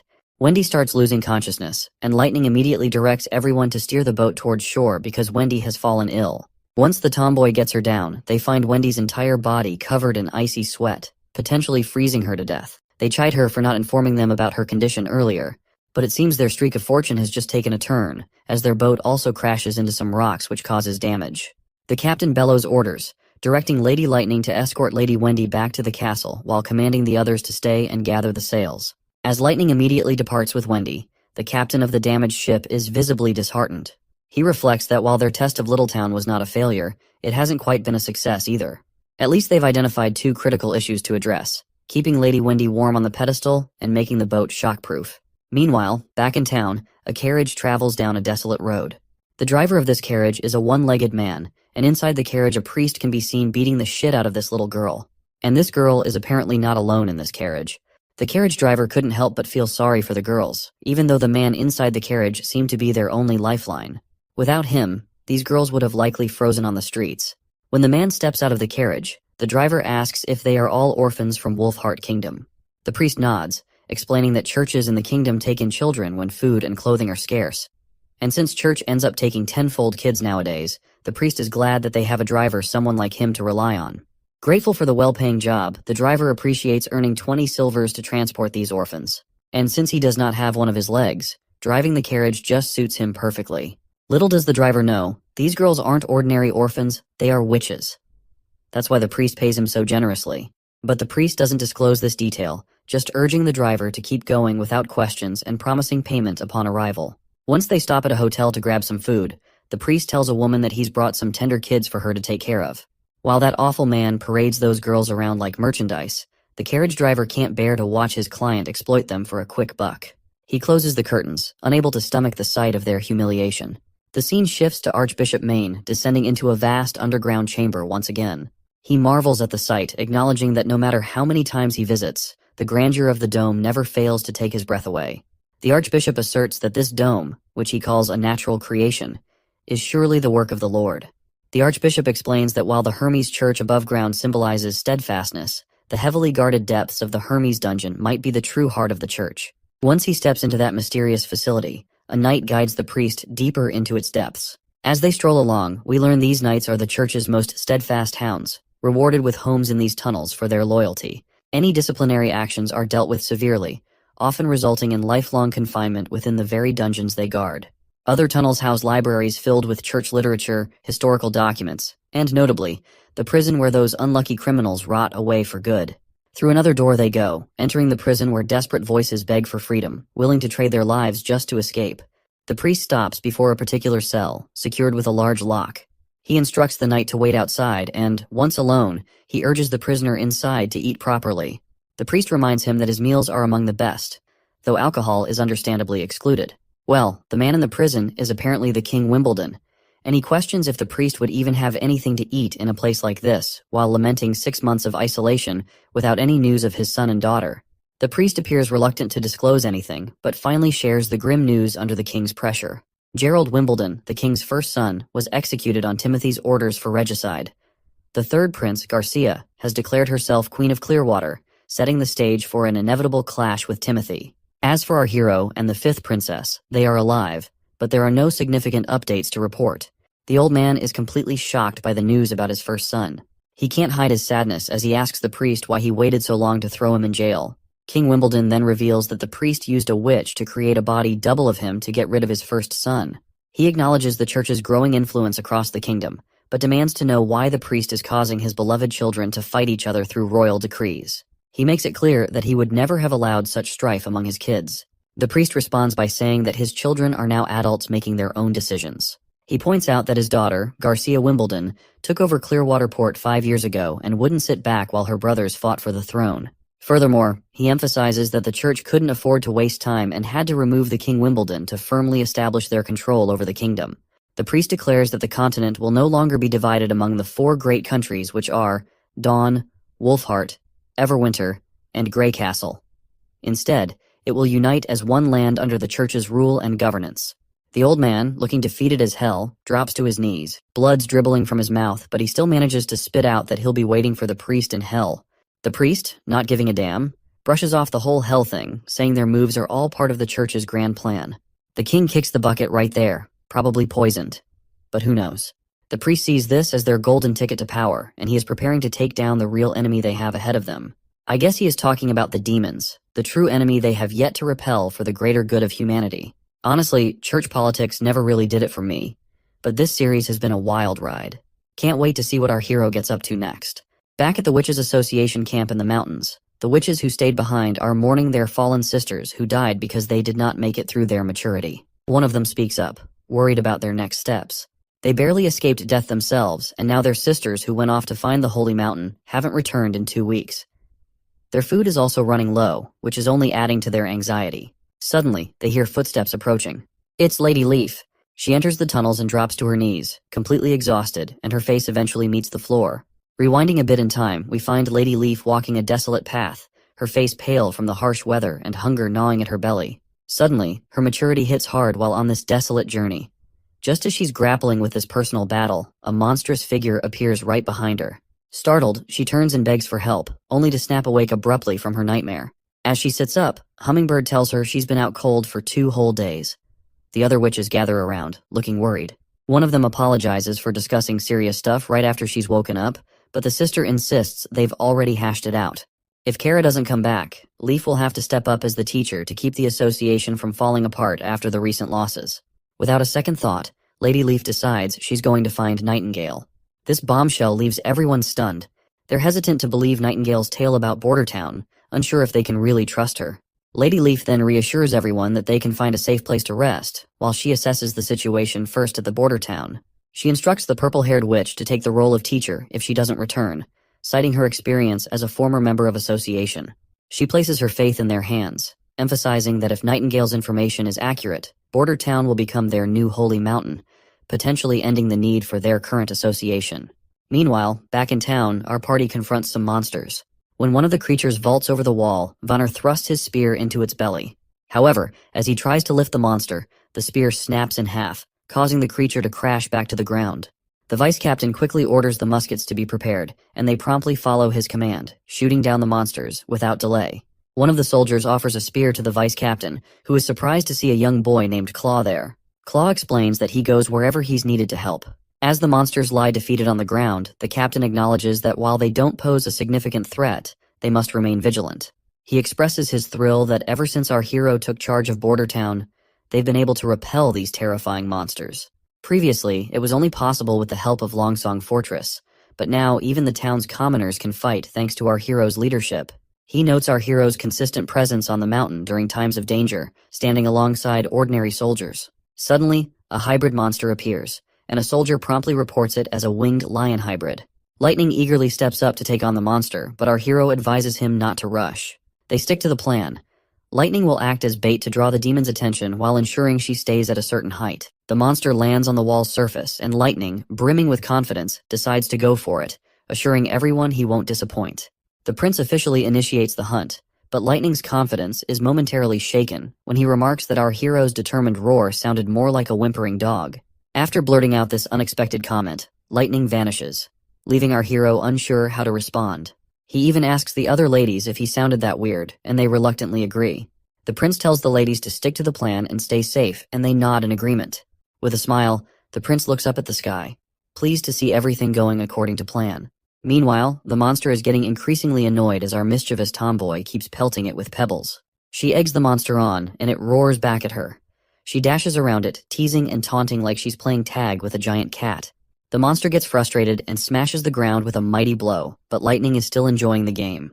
As the monster continues to chase her, Nightingale rushes through her dimensional space, because Lightning has successfully lured the monster into the town square. She tells Anna that even in her hidden dimension, the monster can still sense them with its sharp senses. So she advises Anna to approach cautiously with her fire, which has a radius of 5 meters, emphasizing they only have one shot to take down the beast, and they can't afford any slip-ups. Meanwhile, Lightning's still playing tag with the lion, making it increasingly ticked off with her relentless pursuit. When the ladies spot their chance, Anna gets down to business. Once the lion's in her sights, they pop back from that dimension. Anne immediately unleashes her green fiery powers, hitting the monster with screeching hot flames so intense that even Nightingale feels the heat from across the way. Lightning also boasts about her fire, which could even melt the steel, so roasting a monster alive is not a big deal for her. Once the monster is incinerated into ashes, the prince is kinda glad to see that Anna didn't even need help to defeat the monster. Suddenly, the other monsters start retreating, leaving everyone puzzled as to why they are withdrawing. Our hero catches sight of something unexpected, and looks up with astonishment on his face. He sees the gloomy clouds clearing from the sky and sunshine forcefully making its way through it, indicating that the months of demons have ended. News quickly spreads that the months of demons have finally ended, and everyone basks in this moment of triumph. Our hero gathers everyone together, and as he starts his speech, the crowd of townsfolk and soldiers gets all hyped up, cheering about how nobody went hungry this winter under our prince's watch. The prince acknowledges that the months of demons are behind them now, and Bordertown has come out on top with few casualties, all thanks to the gutsy civilian army. He contrasts this with how Longsong Fortress used to threaten them with starvation and cold, but today's victory proves that Bordertown can stand tall on its own. The crowd goes wild again, thrilled that they don't need to depend on others anymore. With a grin, the king decides to throw a big bash to celebrate their hard-won success. He announces a victory parade, promising that everyone who joins the town square dance will get a tasty treat of honey-glazed beef. Once the parade time arrives, the chief knight escorts a big chunk of beef into the party, and Hunter Ironaxe takes charge of lighting up the fire grill. Soon, everyone starts their victory dance as flames crackle around the bonfire, filling the air with the sweet aroma of sizzling meat. Hunter Ironaxe announces that anyone who dances will get meat, and the longer they dance, the more they'll receive. People eagerly volunteer to dance, thinking it looks easy, and they persuade their friends to join in since no dancing means no meat.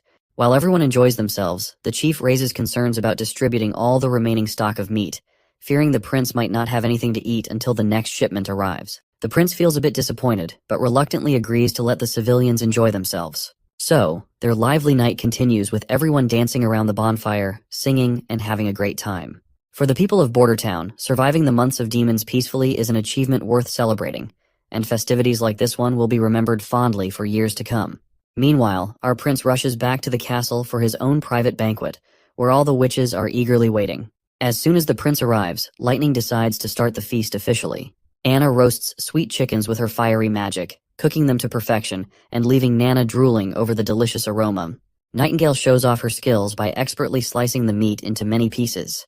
Meanwhile, the tomboy and Nana are having the time of their lives, because having an outdoor barbecue party is the best thing they can wish for in their lives. Our hero is also having a great time, especially seeing everyone so happy.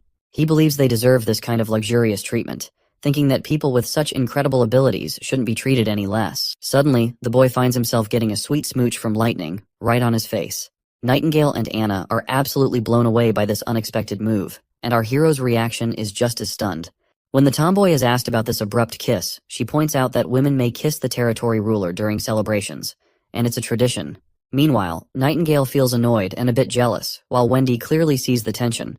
As the prince and Lightning go back and forth, we see Anna feeling a little down, probably because she wanted to kiss the prince too. Once midnight strikes, our hero feels dizzy from too much drinking. Suddenly, his dizzy mind perks up when he spots Anna in the distance. She gets really close, and our hero blushes. Right away, he starts explaining himself, saying the smooch with the tomboy was just an accident, to which Anna agrees. The prince further clarifies that Lightning is young, and he didn't look at her that way. Anna agrees once more. Anna then gathers her courage, and admits she was waiting for them to be alone, because she's not as bold as Lightning. As they get closer, just inches apart, Anna gives him a gentle kiss on the cheek. Meanwhile, Wendy's holed up in her room, buried in a book. She's totally baffled by how these books about the church's origins skip any mention of gods and just slap the title, Pope, on everyone. It's all a bit too much for her to wrap her head around. Just as she's mulling it over, Nightingale breezes in, catching Wendy mid-brainstorm. Wendy snaps the book shut, instantly lighting up to see her friend there. Wendy mentions how Lightning had gone to sleep while calling for Daddy, like a child. Nightingale chuckles and takes the book from Wendy's hand, reminding her that reading late at night could strain her eyes, especially in poor light. Suddenly, Wendy catches Nightingale off guard, asking if she's troubled by thoughts of the kiss Lightning gave our hero. Nightingale blushes and denies it, but Wendy presses her, telling her not to lie. Reluctantly, Nightingale clenches her teeth and admits the kiss is bothering her. Meanwhile, Wendy reassures Nightingale that Roland Wimbledon is the fourth prince of the kingdom, and their mission is to help him seize the throne and become the king of Grey Castle.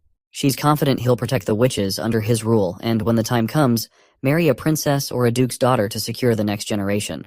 Wendy explains that as witches, they can't have children. It's a limitation granted by the heavens in exchange for their powers, and she hopes Nightingale understands this. Outside, as the party winds down, the townsfolk are busy with cleaning duties.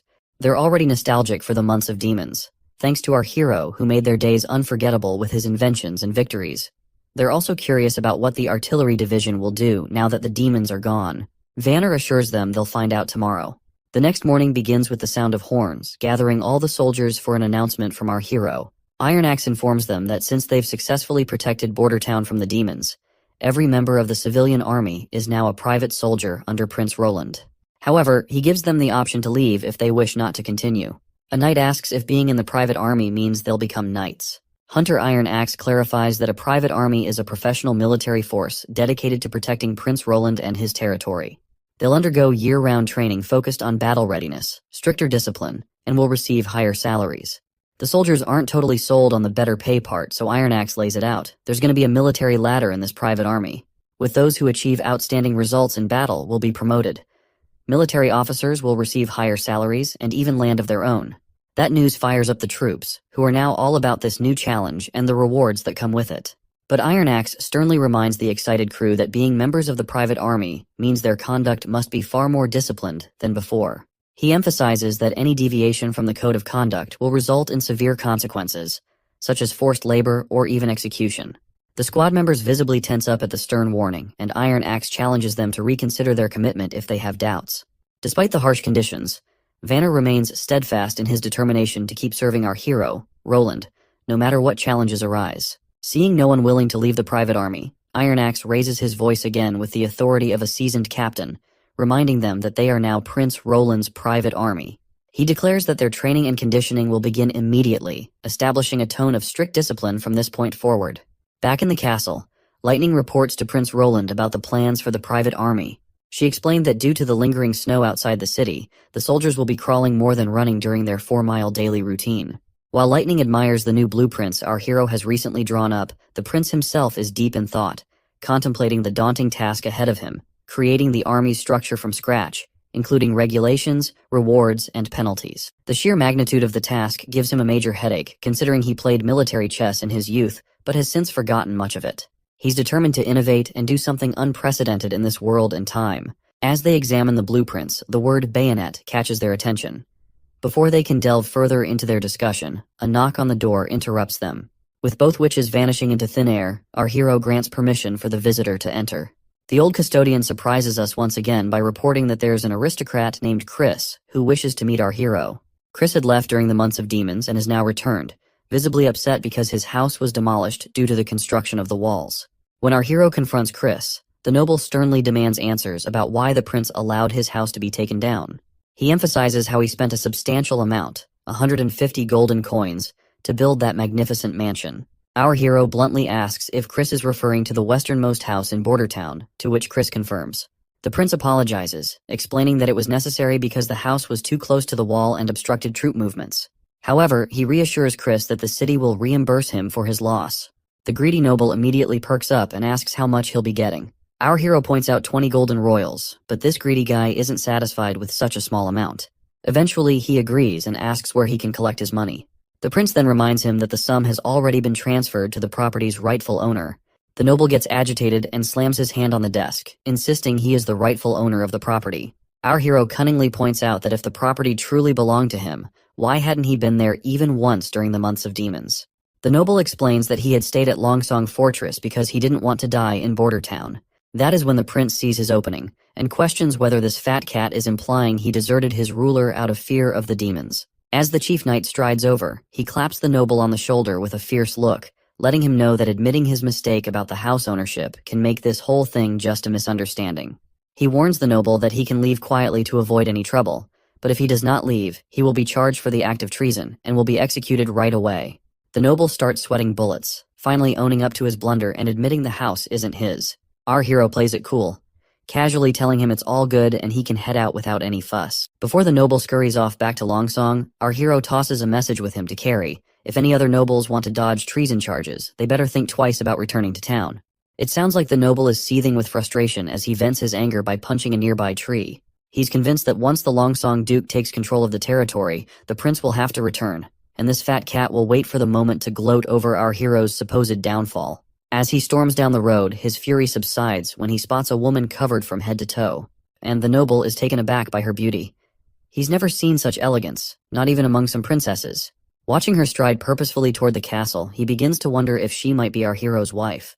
Once inside the city, she covers her face again amidst the bustling town, finding herself confused to see the bustling streets, even though the months of demons just ended recently. When she reaches the castle gates, she wonders if Nightingale was truthful about the prince of this town.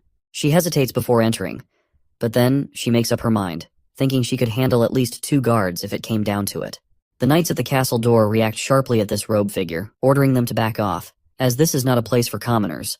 Lady Leaf remains undeterred, removes her hoodie, revealing her beauty, and boldly identifies herself as a witch. The soldiers exchange bewildered glances, unsure of how to respond. Meanwhile, Lady Leaf nervously swallows her fear and, with determination, requests to meet Nightingale, Nana, or Anna. The both guards take glances at each other, and one of them decides to step inside to report the situation.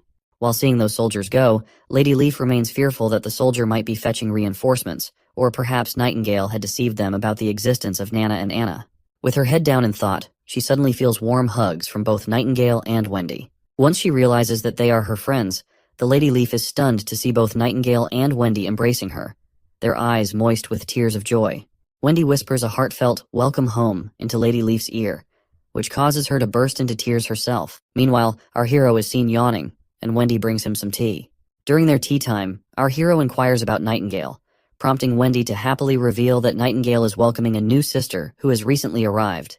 Our hero nearly chokes in surprise at this news, while Wendy enthusiastically mentions that the sisters from the association have come to Border Town. Shocked and excited, our hero asks Wendy if they were not looking for the Holy Mountain, to which the woman explains that only 7 witches remain, as the rest were obliterated by the monsters during their adventure. She then apologizes, mentioning they arrived while our hero was asleep, and asks for forgiveness for letting the witches enter the castle. Our hero, on the other hand, is thrilled to have more witches join them, no matter their skills or how many there might be. Wendy, though, drops a hint from Lady Leaf that these gals aren't exactly warriors, which means they might not be much help in a fight. You see, under the Stone of Divine Judgment's influence, these witches are kind of limited in their combat skills. But hey, the prince is cool with that. Having a witch who can zap things with electricity means no more dark nights, and one who can sculpt stuff means skipping all that refining and molding hassle. It's got our hero daydreaming about how much he can jazz up this ancient world with technological advancement using the power of witches. Nightingale abruptly snaps our hero out of his daydreaming, dragging him back to reality, reminding him that everyone is waiting for him. Shortly after, everyone gathers for dinner, with all the witches present. Our hero is pleased to welcome them to Border Town and hopes they enjoy the food, encouraging them to ask for anything they want. Lighting enthusiastically chimes in, agreeing that our prince is quite the generous guy and mentioning how he's always open to new members as well. One of the witches scolds Lighting for being so casual with our hero, but our hero dismisses her concerns, saying they don't bother with titles or formalities, and urging everyone to start eating before the food gets cold. Meanwhile, the other witches watch Nana and Anna using what look like 2 little sticks to eat. These newcomers have no idea how to handle these utensils, so they can't help but stare in confusion. Regardless, everyone digs into their meal, thoroughly enjoying it, and once dinner ends, our hero finds himself poring over documents detailing each witch's abilities. After reviewing everyone's skills, the prince realizes that there isn't a witch capable of shaping materials or generating electricity. This realization means our hero's plans for progress towards modernization will need to slow down a bit. However, he acknowledges that there's enough talent among the witches to meet their current needs. The first witch our hero takes a liking to is Lady Leaf. Not only can she increase fruit yields, but she can also control all plants freely, making her an ideal candidate for agricultural expansion. Next is Scroll, a witch with inhuman memory that operates 24 hours daily. After her maturity, she is now able to recreate any book she's read, making her perfect for teaching. Then there's Hummingbird, a cute witch who can make things weightless or adjust their weight with her magic. This makes her invaluable for lifting cargo or adjusting payloads. Fourth is Soraya Zoan, from a merchant family in Grey Castle's capital. She can recreate lifelike landscapes using her magic brush without needing paint, ink, or paper, which makes her essentially a walking camera. Echo, the 5th witch, hails from the southern continent and can replicate any sound, making her a master of sound illusions. Finally, Lily, who just turned 16, has the ability to prevent food from rotting, potentially helping with food preservation. but our hero has yet to figure out if her powers can also kill bacteria. However, after Lady Leaf, the seventh witch, known as Moon, is the most intriguing witch. A young girl who doesn't talk much but is a priceless asset because she can magnetize metal. Her ability was upgraded after maturity, and now she can magnetize almost anything. Nightingale reveals that Moon was regarded as the most useless in their camp and often bullied by their teacher, Kara. But for our hero, magnetism means he has a way to generate electricity, which is the oldest trick in the engineering books, and all credit goes to Faraday. With electricity, they can have light, and it won't be long before another miracle happens in his territory. He decides not to categorize the witches into battle and non-battle categories, but instead prefers to place them into three large categories. The first category is self-reinforcing, consisting of passive abilities that are not affected by the Stone of Divine Judgment. The second category is summoning, and as the name suggests, the magic is summoned outside the body, but with an area of effect of 5 meters or less, and these abilities can easily be suppressed by the Stone of Divine Judgment. The third category, power attaching, is all about directly attaching magic to their target. The process is slow, consuming a hefty amount of magic, and can be interrupted by the Divine Stone of Judgment. However, once the conversion is done, the added properties become intrinsic to the object. They remain effective even in the presence of a Divine Judgment Stone. Once he sorts everything out, he calls it a day, knowing that things are about to get a lot more hectic from here on out. While Roland is about to hit the sack, we catch all the witches gathered in one room. They're grilling Nightingale, asking if they can dodge the agony of maturity by using their magic powers every single day. Nightingale shoots back that Anna and Nana are living proof of this theory. She claims she's spotted changes in both girls' bodies using her fog. Their consistent magic use has beefed up their magic vitality, and at the same time, softened the pain of anti-phase. Or you can call it maturity as well. She doubles down, saying if they burn through all their magic right before their awakening, they'll breeze through the anti-phase with almost no pain at all. Wendy chimes in too, confirming they never got to exhaust their powers in the past because they were always on the run from the church and never dared to unleash their full abilities. Lady Leaf finally understands why she felt no pain during her own anti-phase. She suffered while making her way back to the association.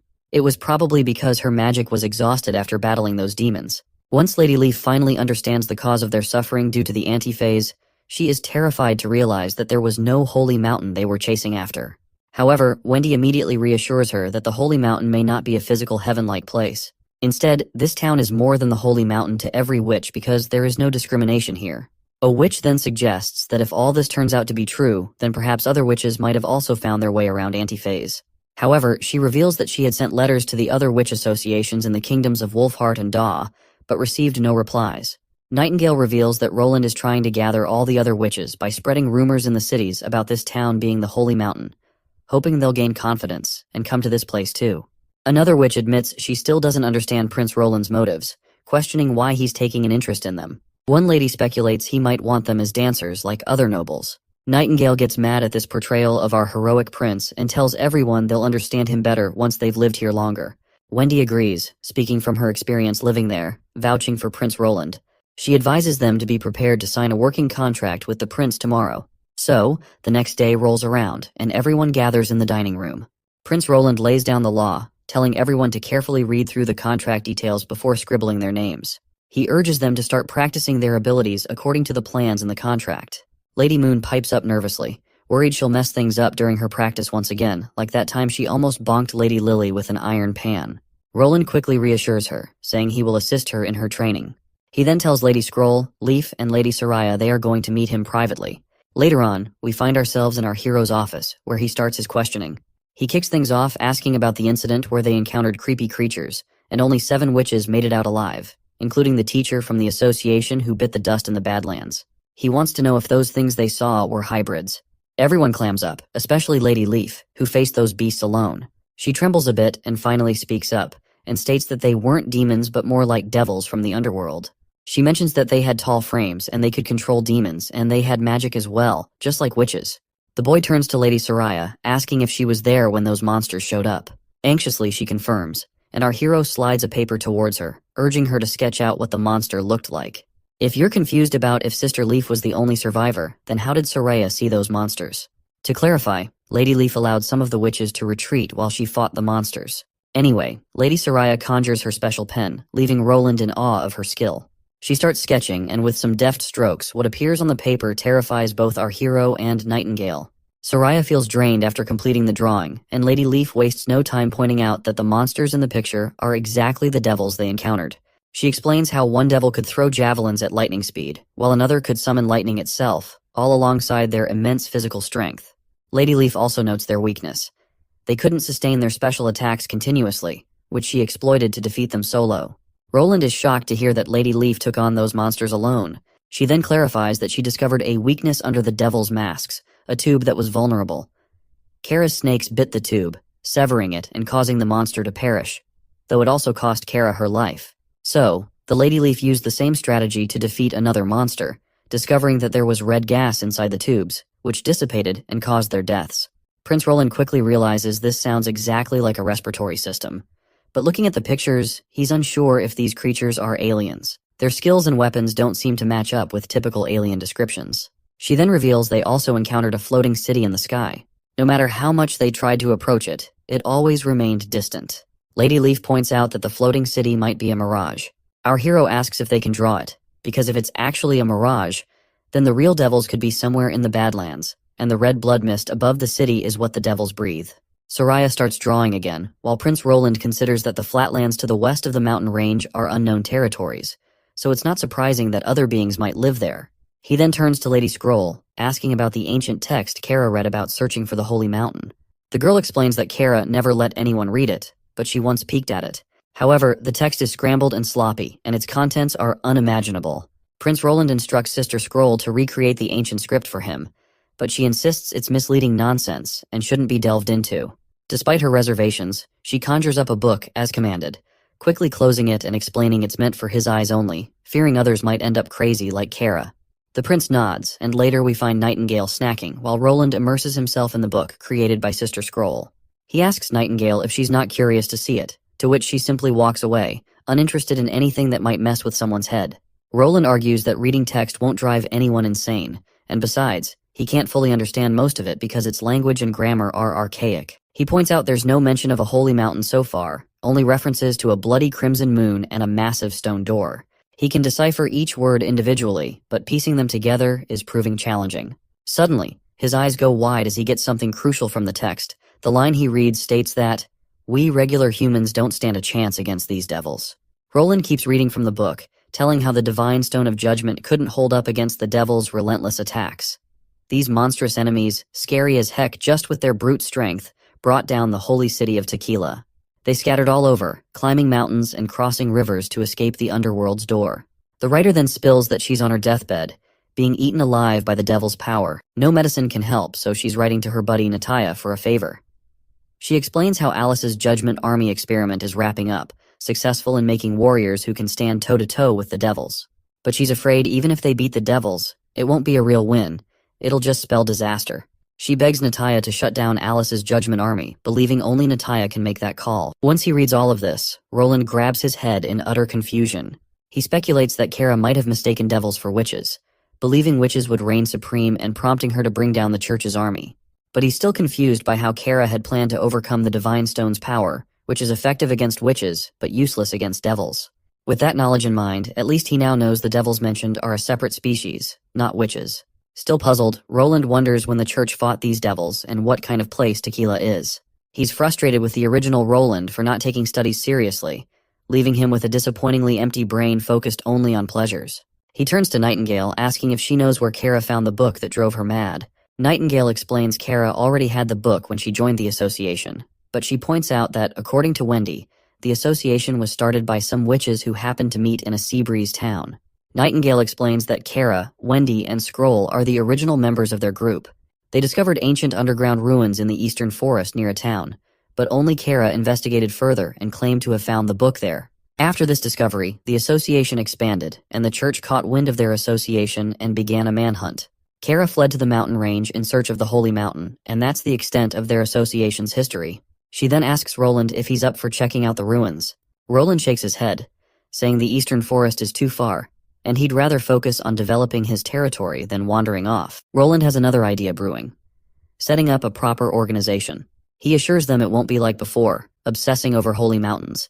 Instead, it'll be a witch union, all about managing witches responsibly, no crimes or dodging the law with the use of power. Just freedom and happiness for all. The next scene takes us to the Longsong Fortress, where a grand noble gathering is in full swing. Among the attendees is Perov, the ambassador, who marvels at how this celebration mirrors the lavish banquets of the capital. He's certain that it took considerable effort from the Elk family to gather guests from such prestigious backgrounds at Longsong Fortress. In the background, we see a blonde guy telling her sister to approach the ambassador, but she is too embarrassed to do such a thing. So, the blonde then unexpectedly addresses the ambassador as Buddy. The ambassador bristles at the informal greeting, while this newcomer insists they're old friends and tells him not to be so uptight. He teasingly asks Perov ambassador if he wasn't appointed by the leader of Longsong Fortress, then jokes about the profitability of the mines at the border town, implying they must be raking in money from the locals.